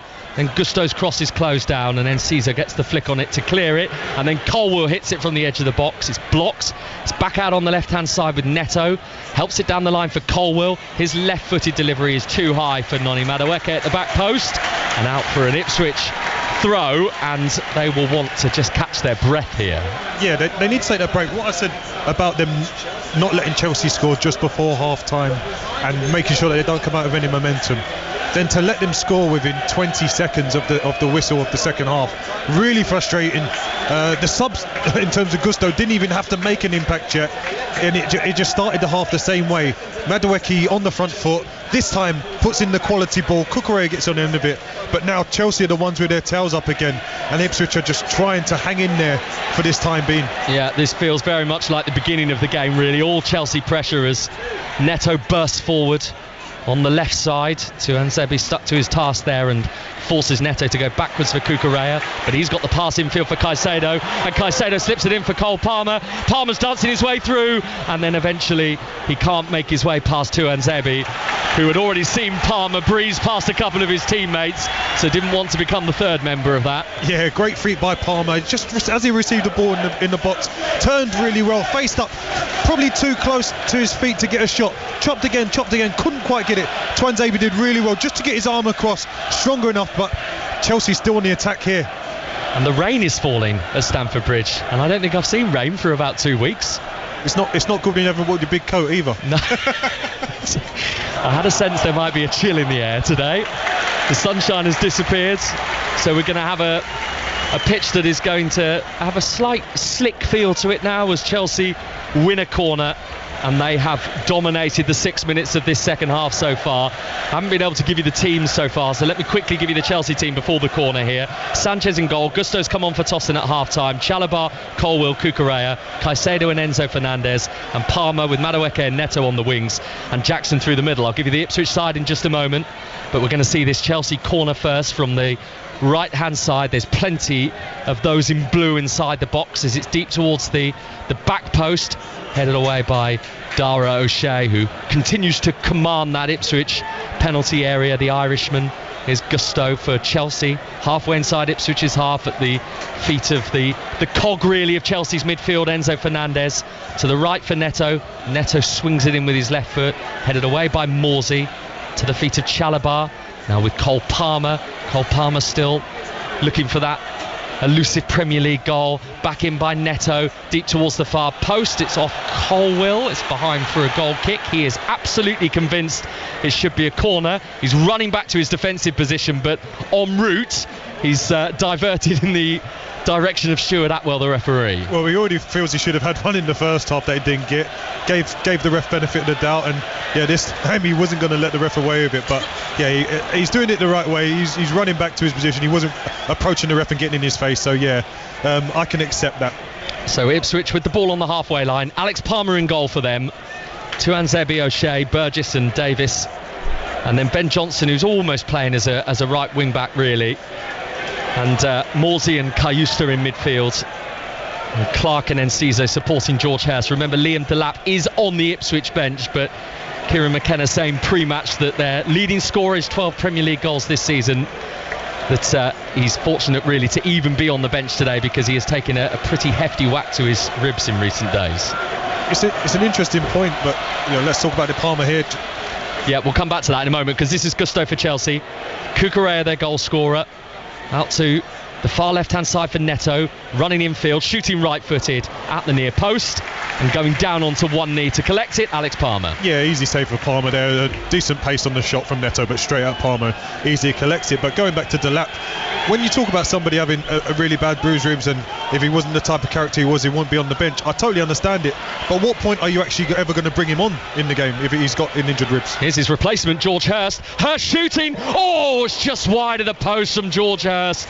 We were right behind that as well, and there was a beautiful bend on the effort that had Sanchez at full stretch to his left, and it's just wide. And whilst we spoke about the offside in the first half with Ben Johnson about getting the flag, I thought Hurst might have been offside there. He managed to avoid the flag. In my opinion, it would have gone up if he had scored that goal, but it's great work by him. Just runs down the left-hand side. Leif Davis plays it lovely down the line, chops into his right foot, bends it lovely towards the right post, but just outside the post rather than inside. And now a spell of pressure from then. Johnson's delivery. There's Hurst. Oh, he's missed. He's missed George Hurst, a header from 7 yards out. Kieran McKenna, the Ipswich coach, has got his hands on his head and he's scratching the back of his head. Yeah, he finds himself free. In my opinion, I'd still like a Chelsea player to have taken a little bit of responsibility for where George Hurst was, but they just left him to drift in. I think if he had scored the goal again, he would have been offside with that one, but still, you'd fancy him to score from that position, especially with his head, but just bounces awkwardly, almost hits him in the face and just goes sparingly wide to the left-hand post. Scored last month against Nottingham Forest, George Hurst, in both the Premier League and the FA Cup for Ipswich.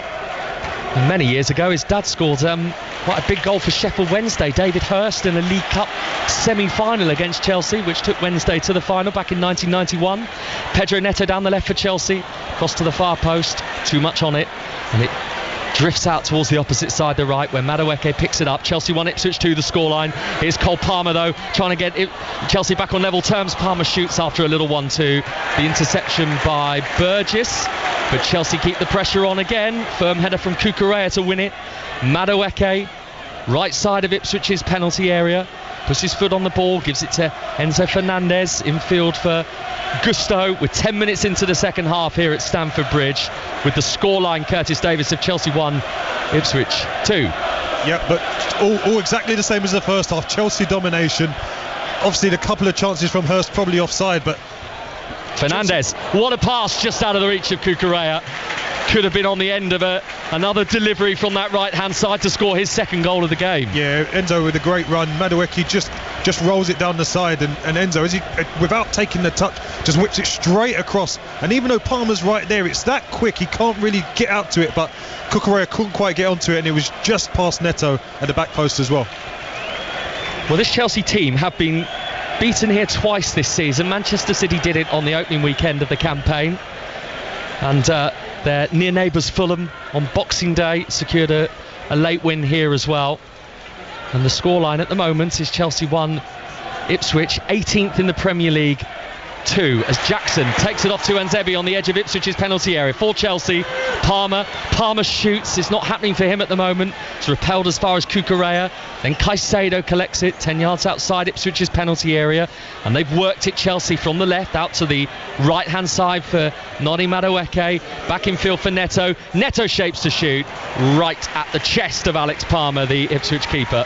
Yep, again another easy save. Neto, as he moves it out of his feet, doesn't quite get that whip that he wants towards the back stick, and just easily goes into Alex Palmer's hands. But Cole Palmer, speaking about it's not going for him, he's doing some wonderful things with his feet, wonderful things with the ball in terms of helping other people. When it comes to him getting that shot, doesn't quite find the space and constantly getting that first block. Ipswich with the ball breaking freely for them, for Morsey. Come at Chelsea's backline here. Johnson, Cayusta. Did that take a deflection? It did, off Cucurella. It's going to be a corner, but actually a lot more could have come from that for Ipswich, because it just looked like Johnson and Morsey got in each other's way. Exactly that. Johnson, I think, was trying to come inside the pitch, potentially to open up his left foot, but Morsey gets in his way, and therefore the defender's able to just stay in position and not be drawn towards Ben Johnson. But Kayuste takes on the shot. Fortunately for him, it's deflected wide, and Ipswich get their first corner of the game. It's such an interesting game, this, just tactically, because Chelsea have dominating possession, dominating play, and yet Ipswich are being brave enough when they do get the ball to send bodies forward, and they are causing Chelsea problems when they do so.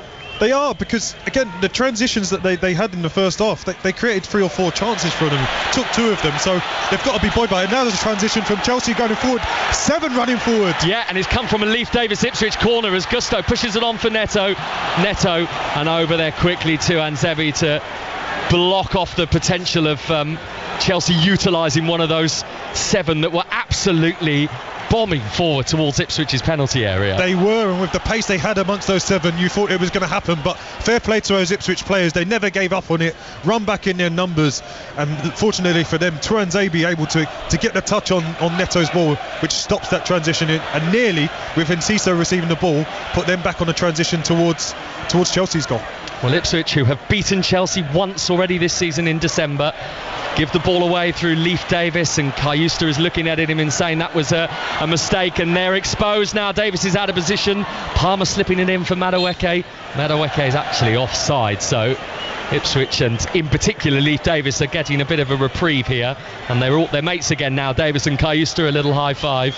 Yeah, well, Davis looked at Kayusta as if Kayusta wanted the ball there. He just wanted it to his feet. Simple.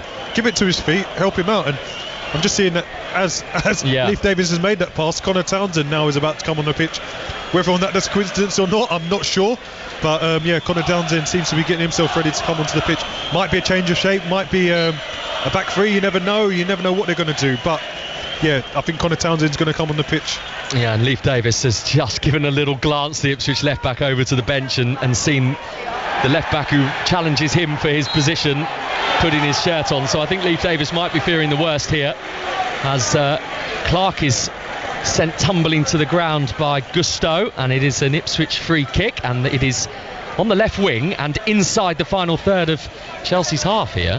When I spoke about referees guessing, and here Gusto clearly just clears the ball but Clark runs into his leg as he clears the ball. There's nothing he can do. He clears the ball, he does it in a non-malice way, and Atwell takes a good 3 or 4 seconds, then blows his whistle. I don't really get it. It's not a free kick for me, and I'm sure Maresca will have something to say if this ends up in an Ipswich goal. So up to the hour we move with the scoreline: Chelsea 1, Ipswich 2 at Stamford Bridge, and it's an Ipswich free kick going towards the shed end in this second half at Stamford Bridge, which Leif Davis spins in, and the header away is picked up 20 yards outside Chelsea's penalty area by Johnson, and then the cross from Davis, and it's caught by Robert Sanchez, and Sanchez tries to quickly distribute it upfield, but Ben Johnson cuts that out for Ipswich and stops the potential of a swift Chelsea attack, and maybe creates an opportunity for Ipswich to get at Chelsea again themselves here. Yeah, Ipswich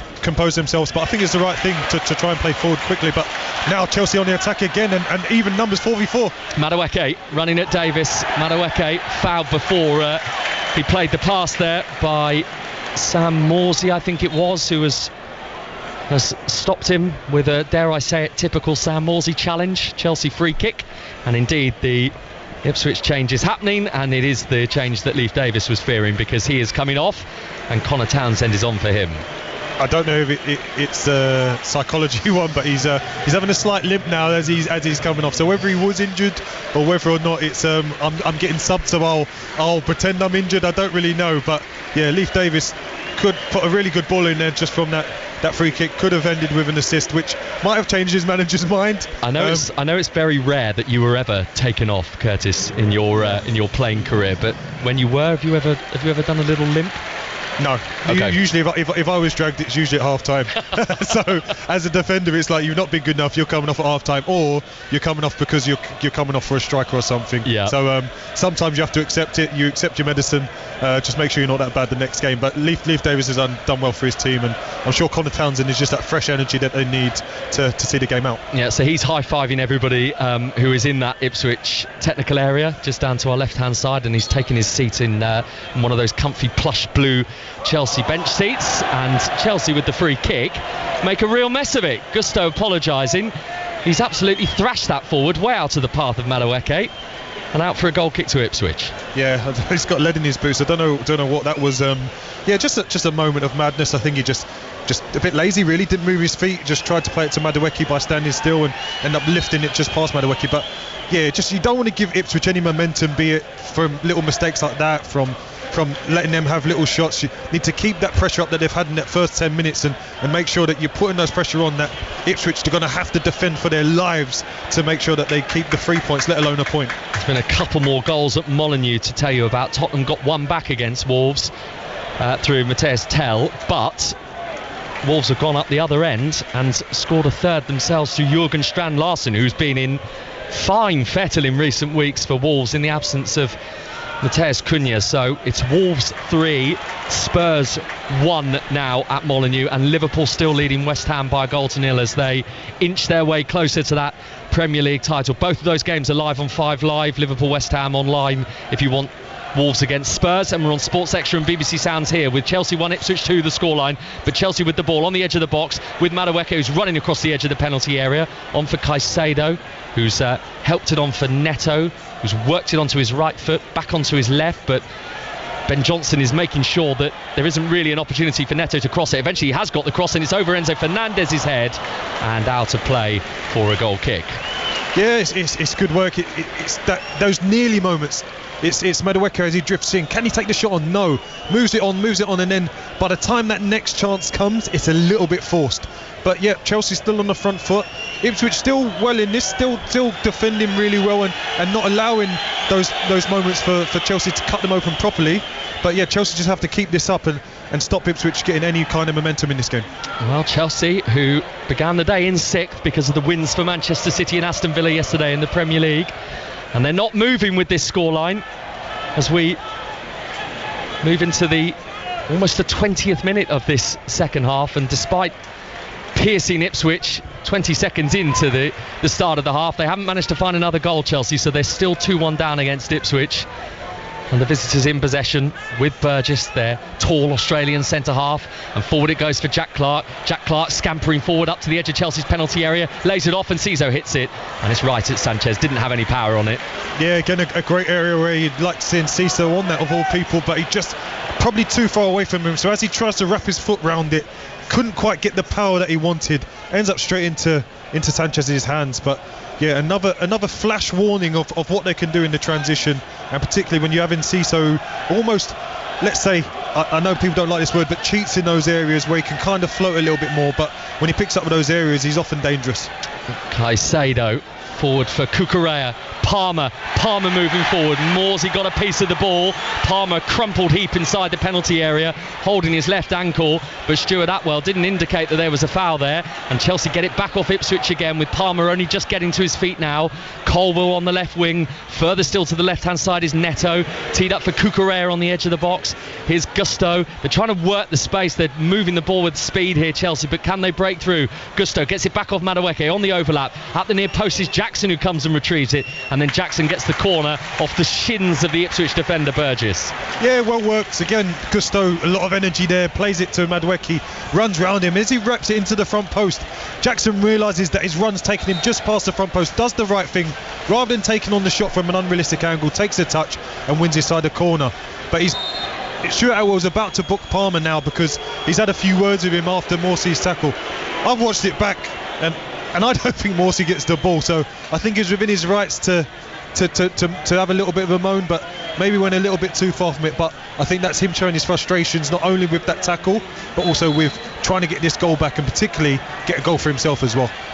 Well, he's not going to score from the position he's in at the moment, Cole Palmer, because he's gone short for the corner, which is eventually taken long by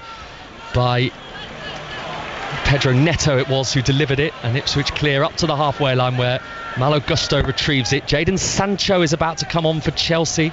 He's getting a few instructions from one of Enzo Maresca's backroom staff as Enzo Fernandez plays it into the box. Jackson shot wide and into the side netting under a bit of pressure, and I think now that is the cue for Jadon Sancho's arrival, and interestingly it's Noni Madueke's coming off. Yeah, I thought it might be Noni Madueke just because he's come back from his injury. He's been really good in the last couple of games. I think the management side of a player, you'd understand that he probably needs to come off the pitch because, limit his minutes, make sure that he's right to make sure he can stay fit for the rest of the season and not re-injure that hamstring. But the player himself, you saw, he's having a good half. He started the half really well. He's having it all his own way on that side. He put his hands to his head and he's disappointed to come off, but runs to the side, accepts the manager's decision, and I think afterwards he'll be okay with it. But yeah, I'd be really delighted if I was Ipswich to see him come off the pitch, but let's see what Jadon Sancho comes onto the pitch today, because he's gone to the left now and Neto's come to the right hand side. Yeah, so we've got brand new match-up on this near side to us. So Pedro Neto now as the right winger, and Connor Townsend obviously has come on for Ipswich at left back, and Sancho on the opposite side, as Curtis Davis says, off the back of his 2 assists during the week in that 3-0 quarter-final Conference League victory over Legia Warsaw, which was a big moment for him, as Palmer takes it on the halfway line, brushes Morsey aside. He moves up to the edge of the penalty area with such grace here, Cole Palmer, then tees it up for Cucurella. Back into the right-hand side for Fernandez, further to the right wing for Neto, who is now delivering something different from the opposite side. Enzo Fernandez. Now Gusto's certainly offered something Chelsea a little different since he's come on in terms of attacking intent. Back with Neto. Neto shoots. Might have been Clark or maybe Cayusta, one of the Ipswich players, getting there back in the way of the ball. They both went towards it, but they are struggling at times, Ipswich, to get hold of that ball, and Chelsea are coming at them again here. Fernandez's delivery missed by Jackson, cleared away before Cucurella can get there, and picked up by Sancho on the left. Yeah, Ipswich just lacking that little bit of composure. They showed a little bit of composure at 2-0. Palmer's cross, Townsend's clearance with his head, and scooped away on the half volley by Jack Clark for Ipswich. At 2-0, yeah, they allowed themselves a little bit of composure and a little bit more relaxed with that cushion, but after conceding the early goal, they've been a little bit more snatchy with their defending, but it's kind of must defending. Although this will probably, we're still going to see them go down. They're defending with their lives, and to a man, they've been brilliant with their defensive work. Cole Palmer shoots, and via what looked like a scuffed deflection, it takes it away for a Chelsea corner, and there are Ipswich changes, I think, that are coming here. Well, yeah, it's interesting. I spoke about it earlier, saying at what point would a Delap come on if he's meant to have these bruised ribs. We're sitting here with 20 minutes to go, and he's about to come on along with Jaden Philogene. So it's interesting to see who they come on for. Is it going to be obviously likely to be Hurst for Delap, but yeah, to see what they do with this substitution. But yeah, really surprising that if Delap is that sore that he's coming on this, well, I say early, but with 20 minutes to go. Neto shoots, oh wow, from the edge of the penalty area, Pedro Neto. That looked like it was flying towards the top corner of Ipswich's goal. It can't have missed by too much. It's a goal kick, and now we're going to see Liam Delap, who had his top off a moment ago, just before he put the pink jersey on, and you could see just what a big physical frame the Ipswich forward is. So he's on, and as Curtis Davis says, Jaden Philogene is going to be part of this double change, and it's George Hurst and Jack Clark who make their way off the pitch. But the cynic in me also says, you saw what a big frame he was, but I didn't see any protective bandages or anything around any ribs. So am I making a rumour that isn't there? but I would have thought with a player that is, again, is as important as him, especially for the rest of the season, and see if they can finish the season in a strong way and in a good momentum. I didn't see any protective padding, so maybe that might be the player himself. He's hard as nails and wants to crack on. But yeah, it'd be interesting to see this energy that they're bringing on now, to see if they can get another goal. Not to add to your conspiracy theory in any way whatsoever, but Liam Delap is one booking away from a one-match suspension for Ipswich. If he was booked now, he would miss the Ipswich game against Arsenal, and after today the yellow cards are wiped out in his Premier League season, so who knows.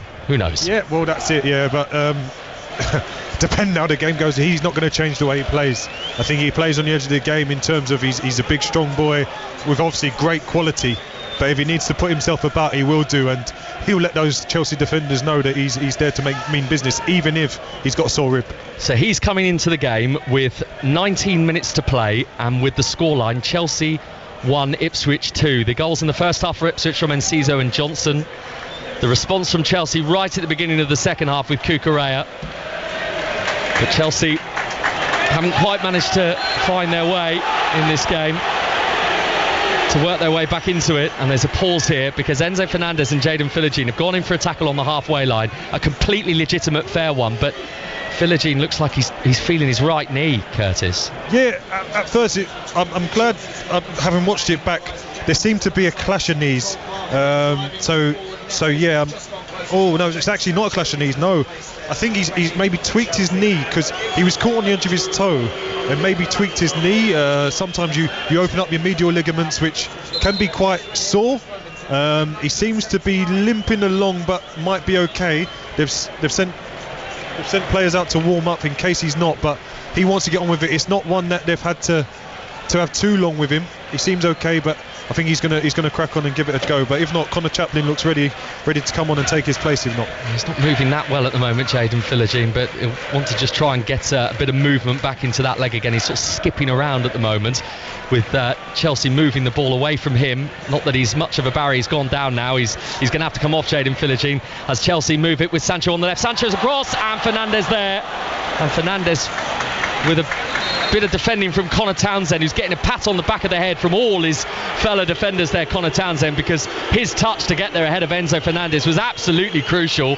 It's a Chelsea corner, but because of that injury to Philogene, they're not going to take it yet. It's great defending from Connor Townsend, and when you talk about players being back there and not just being passengers, it's the left back. He comes all the way across, he leaves his man at the back stick and comes all the way across, sees Enzo's run and gets his toe there just ahead of him to stop Enzo having a tap in.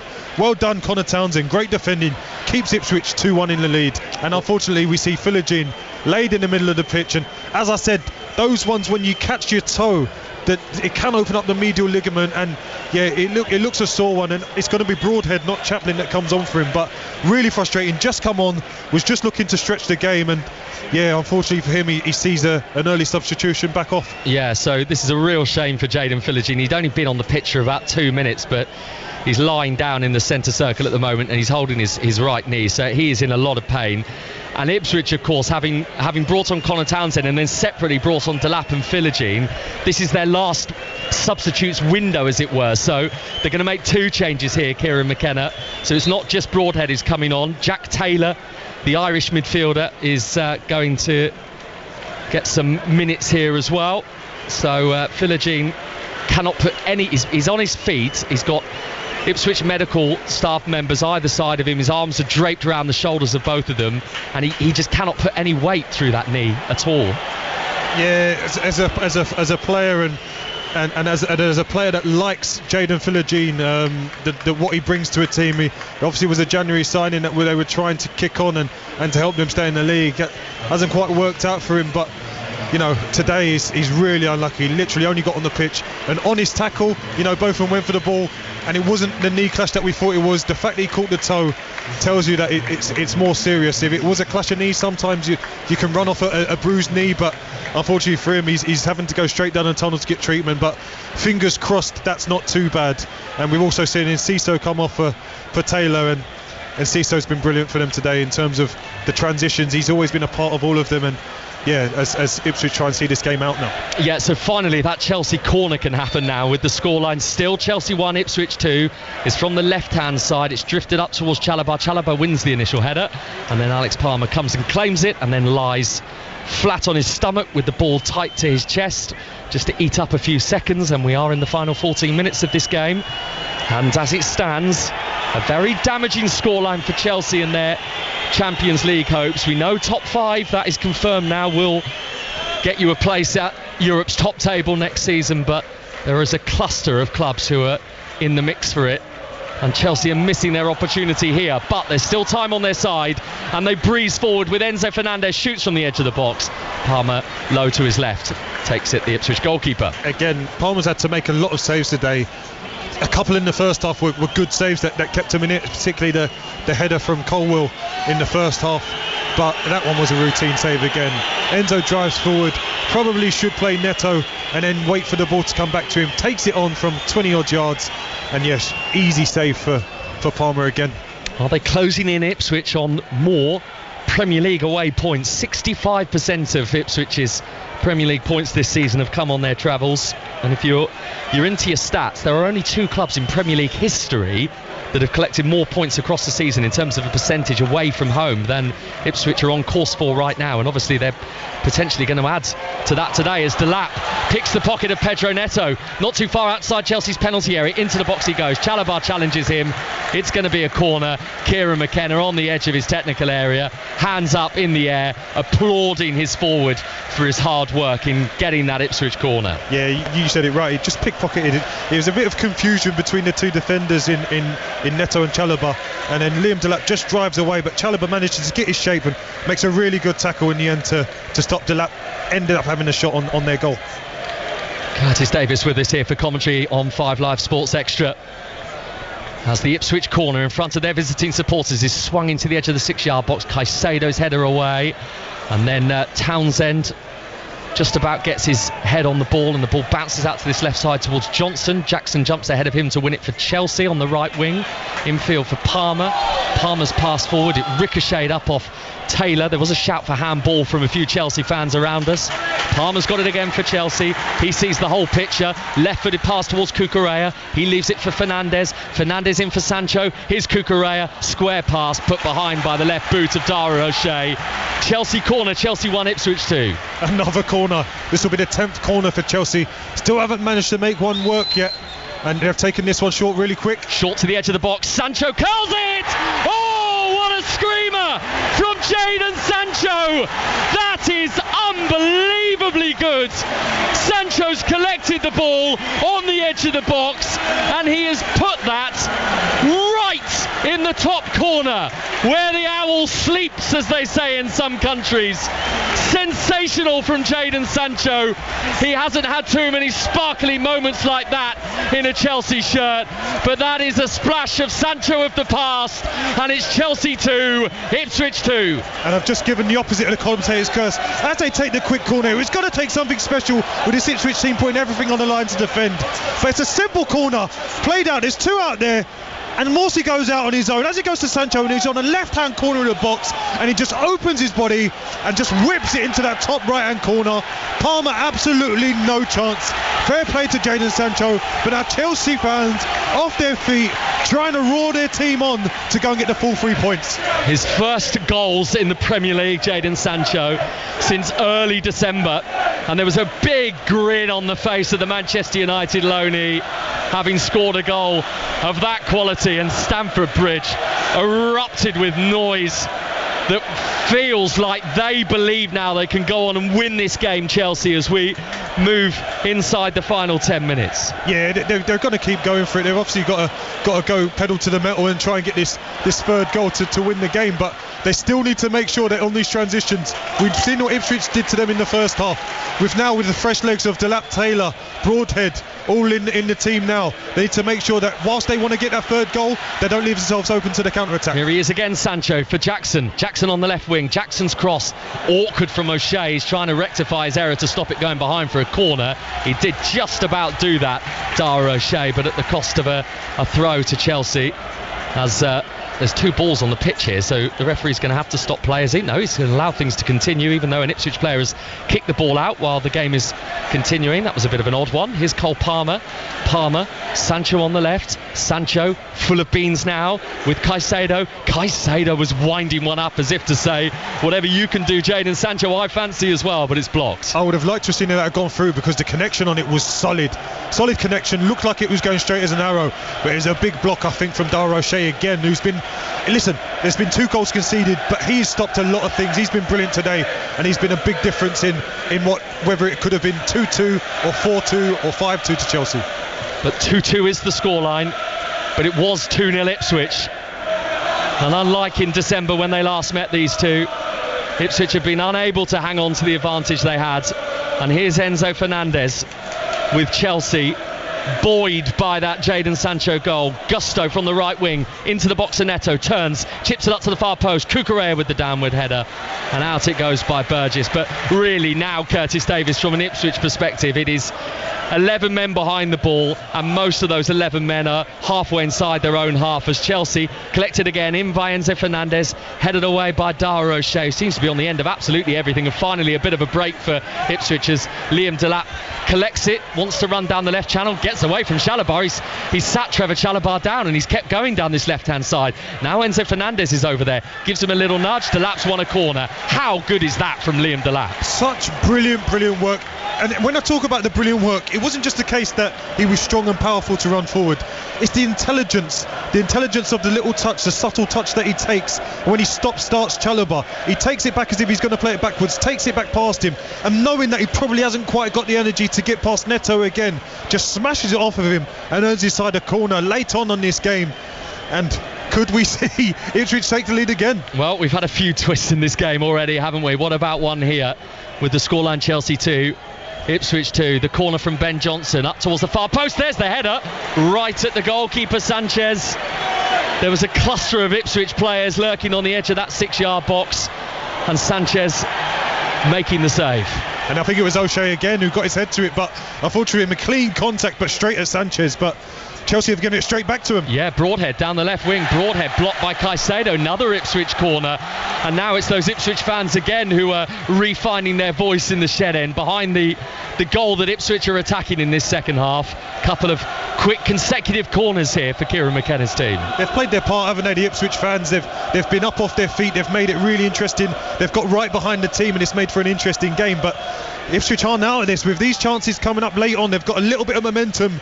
Can they take one of them? Yeah, and the two centre-halves are in there again. O'Shea and the tall Cameron Burgess, along with Delap and others, as Johnson pops it up to the far post. The downward header is wide at the post. There's a Chelsea an Ipswich shout for a corner, I think, but it's not been given, and now they're going to have to get back. And there's lots of pink shirts trying to get back here for Ipswich, because Chelsea have distributed the ball very quickly up the left wing.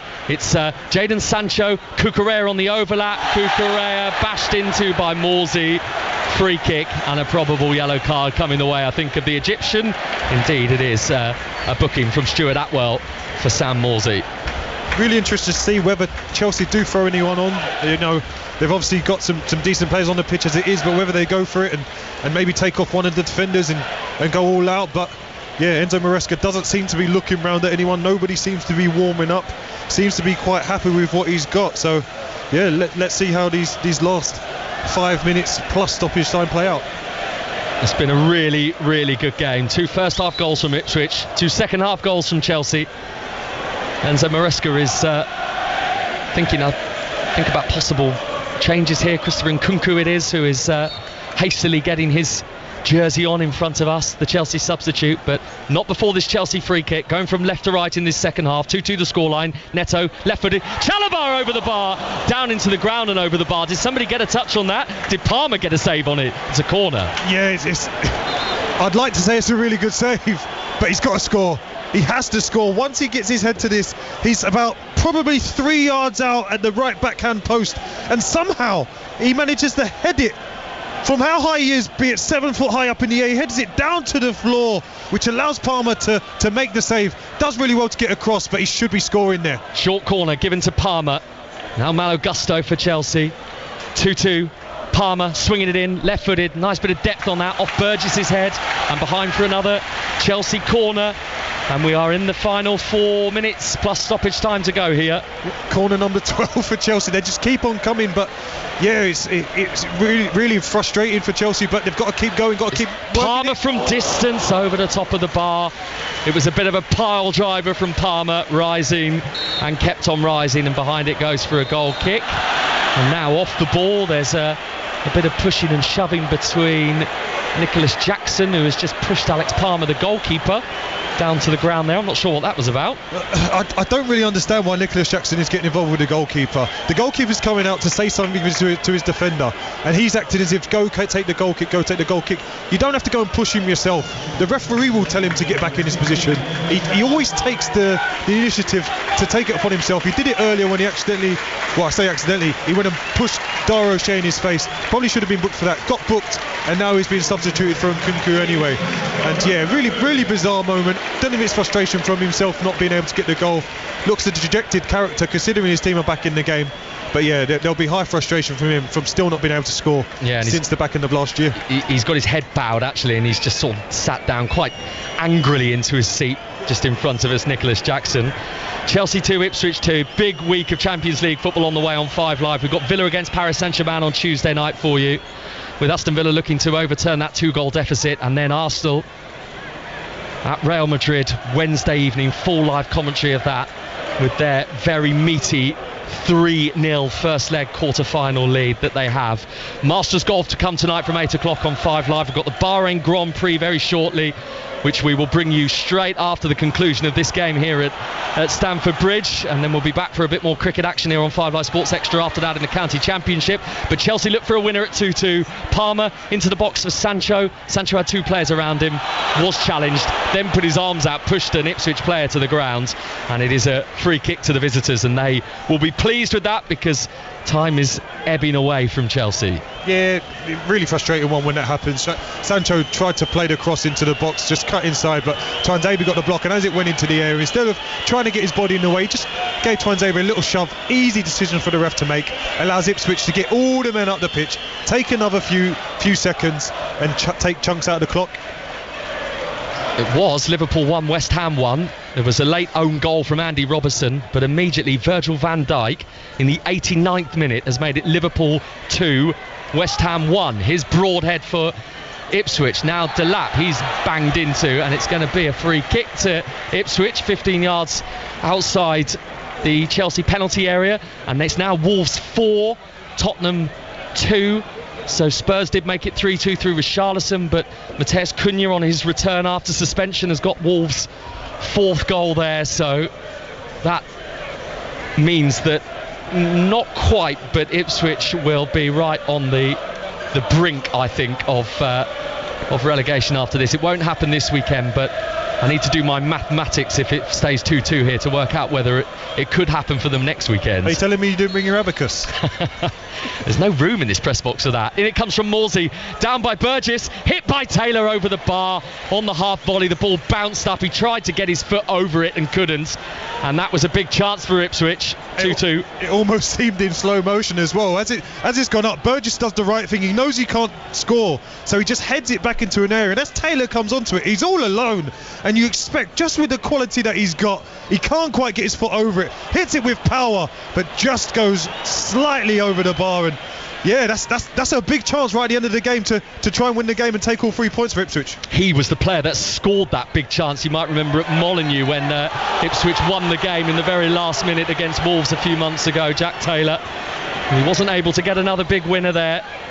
There's a foul on the halfway line on Johnson. Will give Ipswich a free kick here, and we are about 20 seconds away from seeing how many minutes are going to be added on at the end of the game here, and Ipswich in no serious rush, I think, to move things along here. Yeah, a little bit of gamesmanship. I think Kayuste's just done the right thing. It wasn't a connection from Nkunku on his head, but he took his time getting to his feet, didn't need any treatment or anything. But again, a free kick on the halfway line gives Ipswich a chance to get those big men forward, and they've had joy over the last couple of times with these corners and the free kicks they've had so far. And we're into 6 minutes of stoppage time, so forward it goes from Morsey, and that is a complete waste really from an Ipswich perspective, because Broadhead had hold of Fernandes went to the grounds, and before the ball even hit the grounds, Chelsea are given a free kick. It's really frustrating when you have a forward player do that, particularly when it's not against the player that's going to affect whether it gets headed or not. If they try to maybe block an important big defender, then it makes sense, but to do it against Fernandes was never going to win the header there anyway. Yeah, just allows Chelsea to get forward now. Chelsea got a throw in the attacking third of Ipswich's defence. Well, they are going to be desperate, Chelsea supporters, absolutely desperate for their team to find the winner. As it stands, they have moved up to 5th. They're level on points with Aston Villa, 54 points each, and a point behind Manchester City. But a late Chelsea winner will take them back to 4th in the Premier League table, where they began the weekend. But they've had to come from 2-0 down here against Ipswich, and 2-2 is the scoreline at the moment in stoppage time at the end of this second half, as Neto puts his foot on the ball, sends it infield for Colwill. Colwill on for Palmer. Palmer nudged off for Caicedo and cleared away with purpose from Cayusta up the pitch and into Chelsea's half. Yeah, just Ipswich seem like they're going to see this out. I think, you know, Neto's looking a little bit tired. Those Chelsea players, because of their effort and their hard work, are looking a little bit tired, a little bit void of that final bit of quality. But yeah, they've got a couple minutes left now to try and get over the line. Sancho, who got the equaliser. Gusto, periphery of the penalty area, won back well by an effort from distance. Sanchez is actually off his line. He's going to be fine, the goalkeeper, but it was something from Tara O'Shea that would have been extraordinary with a capital E. It would have capped off a decent performance from himself as well. But yeah, I think us defenders need to know our limits and leave that to the special players like the Cole Palmers of this world. Well, the reason for my pause is I couldn't quite believe it was Dara O'Shea trying it. Here's Neto and Kunku. Palmer! What a save from Alex Palmer. One Palmer stopped by another. Ipswich's keeper jumping to his right hand side, because I think that was heading in and he got fingertips to it. It's a Chelsea corner. And we spoke about Cole Palmer earlier, not quite getting the space to have that shot, sometimes being a bit forced, but this one just falls right to him, takes the first touch straight out of his feet, and that is bending into the bottom corner. What a save from Alex Palmer, and he keeps it at 2-2. So the corner short from Chelsea. It's what they've been doing all game. It brought them success earlier. It's worked back. It's in by Palmer. It's over the head of Chalobah. It's come to Neto off the chest and over the bar on the half volley. Didn't ever look like he had full control of that situation, Curtis. No, I think as soon as he took the touch and it went to his left, even if he got a really good contact, there were about 4 or 5 bodies in his way. He would have had to do really well to put it into the goal, but he ends up scuffing it, goes way wide towards the top left-hand corner of the post. And yeah, just another opportunity missed. But you know, Ipswich have defended valiantly, and I think Alex Palmer's been brilliant in the nets. So they're through the halfway point of the 6 minutes of stoppage time, Ipswich, hoping that they can repel Chelsea for a couple more minutes. It isn't ultimately going to change the situation for them down at the bottom, particularly as it has finished Wolves 4, Spurs 2 at Molineux. So Wolves are going to increase that gap between them and the bottom 3 as the cross into the box for Ipswich. Oh, it's not cleared away by Chalobah. It's Taylor. He's hit the side netting. That was a chance for Jack Taylor to score the winner for Ipswich, and he thrashed at it. Total naivety. Chalobah, I don't know what he's doing. You've got a chance to head the ball clear. He cushions it in the box. The only person that's going to go to is a pink shirt. It lands to Taylor, takes it wide, can't quite get the angle. But yeah, just unlucky. Gets the power, not the angle, hits the side netting. But Chalobah needs to head that clear and clear it properly. You can't be worrying about trying to keep the ball in play and win the game. You've got to clear your lines and defend properly. 90 seconds to play. Here is Chelsea with Caicedo into the penalty area. Enzo Fernandez. Oh, what a block. That's really good, the combination of Connor Townsend and Alex Palmer, and they managed to get in the way of Enzo Fernandez's effort, and it spirals away for a Chelsea corner, which they've taken short because they don't have time really to waste here. Chelsea, we're in the final 60 seconds now. Gusto swinging it in from the right, downward header wide of the post, and it's going to be a goal kick off the head of Levi Colwill. Yeah, as that last chance came just to Enzo, I think if he managed to get the touch just on the inside, it opens a whole goal for him. But as he takes the touch, it's in favour of Connor Townsend. He stands really big. Enzo takes on the shot, and Townsend half gets the block, and Palmer finishes it off with his right hand. Actually, it's a really good save as well. I thought Townsend did most of the work, but Palmer with a big right hand for yet another save, and he's probably deserves a man of the match performance from this. A bit of an error from Colwill at the back. Delap took it off him, and did Colwill make connections there? No free kick. Broadhead thought that it was going to in fact it was Taylor who was fouled, or thought he was anyway. He was certainly felled by Colwill, but no free kick given. So it has given Chelsea the possession but they haven't got the time on their side because that is the minimum 6 minutes of stoppage time. They're on the halfway line with Caicedo. There isn't going to be a Chelsea winner. Ipswich have picked up a very big point here at Stamford Bridge. It may well be that it is one of their final Premier League games of this season, Ipswich, because survival from here looks nigh on impossible, but they have collected an enormous point at a team who are chasing Champions League football in the form of Chelsea, and this is severely damaging to Enzo Maresca's hopes of finishing in the top 5. Curtis Davis. Yeah, I think on both sides of the coins for both Chelsea and for Ipswich, it's a really interesting way to look at it. You can say Chelsea showed character to come back from 2-0 down, but should they have ever been 2-0 down? No. Ipswich defended valiantly, tried to hold on to the game, couldn't quite do it, came away from what they were doing in the back end of the first half and kind of allowed Chelsea to have that momentum to see their game out. But that's understandable when you're in this situation and you got play against a side as good as Chelsea. But, you know, all in all, I think Ipswich deserved their point in the end. The defending they put on, Palmer's performance in goal was brilliant. But I think, you know, Chelsea have to look at themselves. The dominance they had in the first half hour of the game, and then the dominance pretty much for about 40 minutes of that second half. They should have made it count more, end up forcing things, and yeah, Ipswich deserve a point on the day because of that. So a quick word on both of the teams, Curtis, and we'll start with Chelsea. From what you've seen today, do they look like a team that are going to push their way on into the top 5? I still believe they can do it. They've got the quality. We saw not many teams are going to defend with 11 like Ipswich did today, so they're going to find more spaces against other teams, but they need to make it happen because, as we said, the fixtures that they've got coming up, the run of games they've got are all against teams mainly in and around them. They need to make it happen. Newcastle coming up, Fulham, Everton, Liverpool, Manchester United, Forest.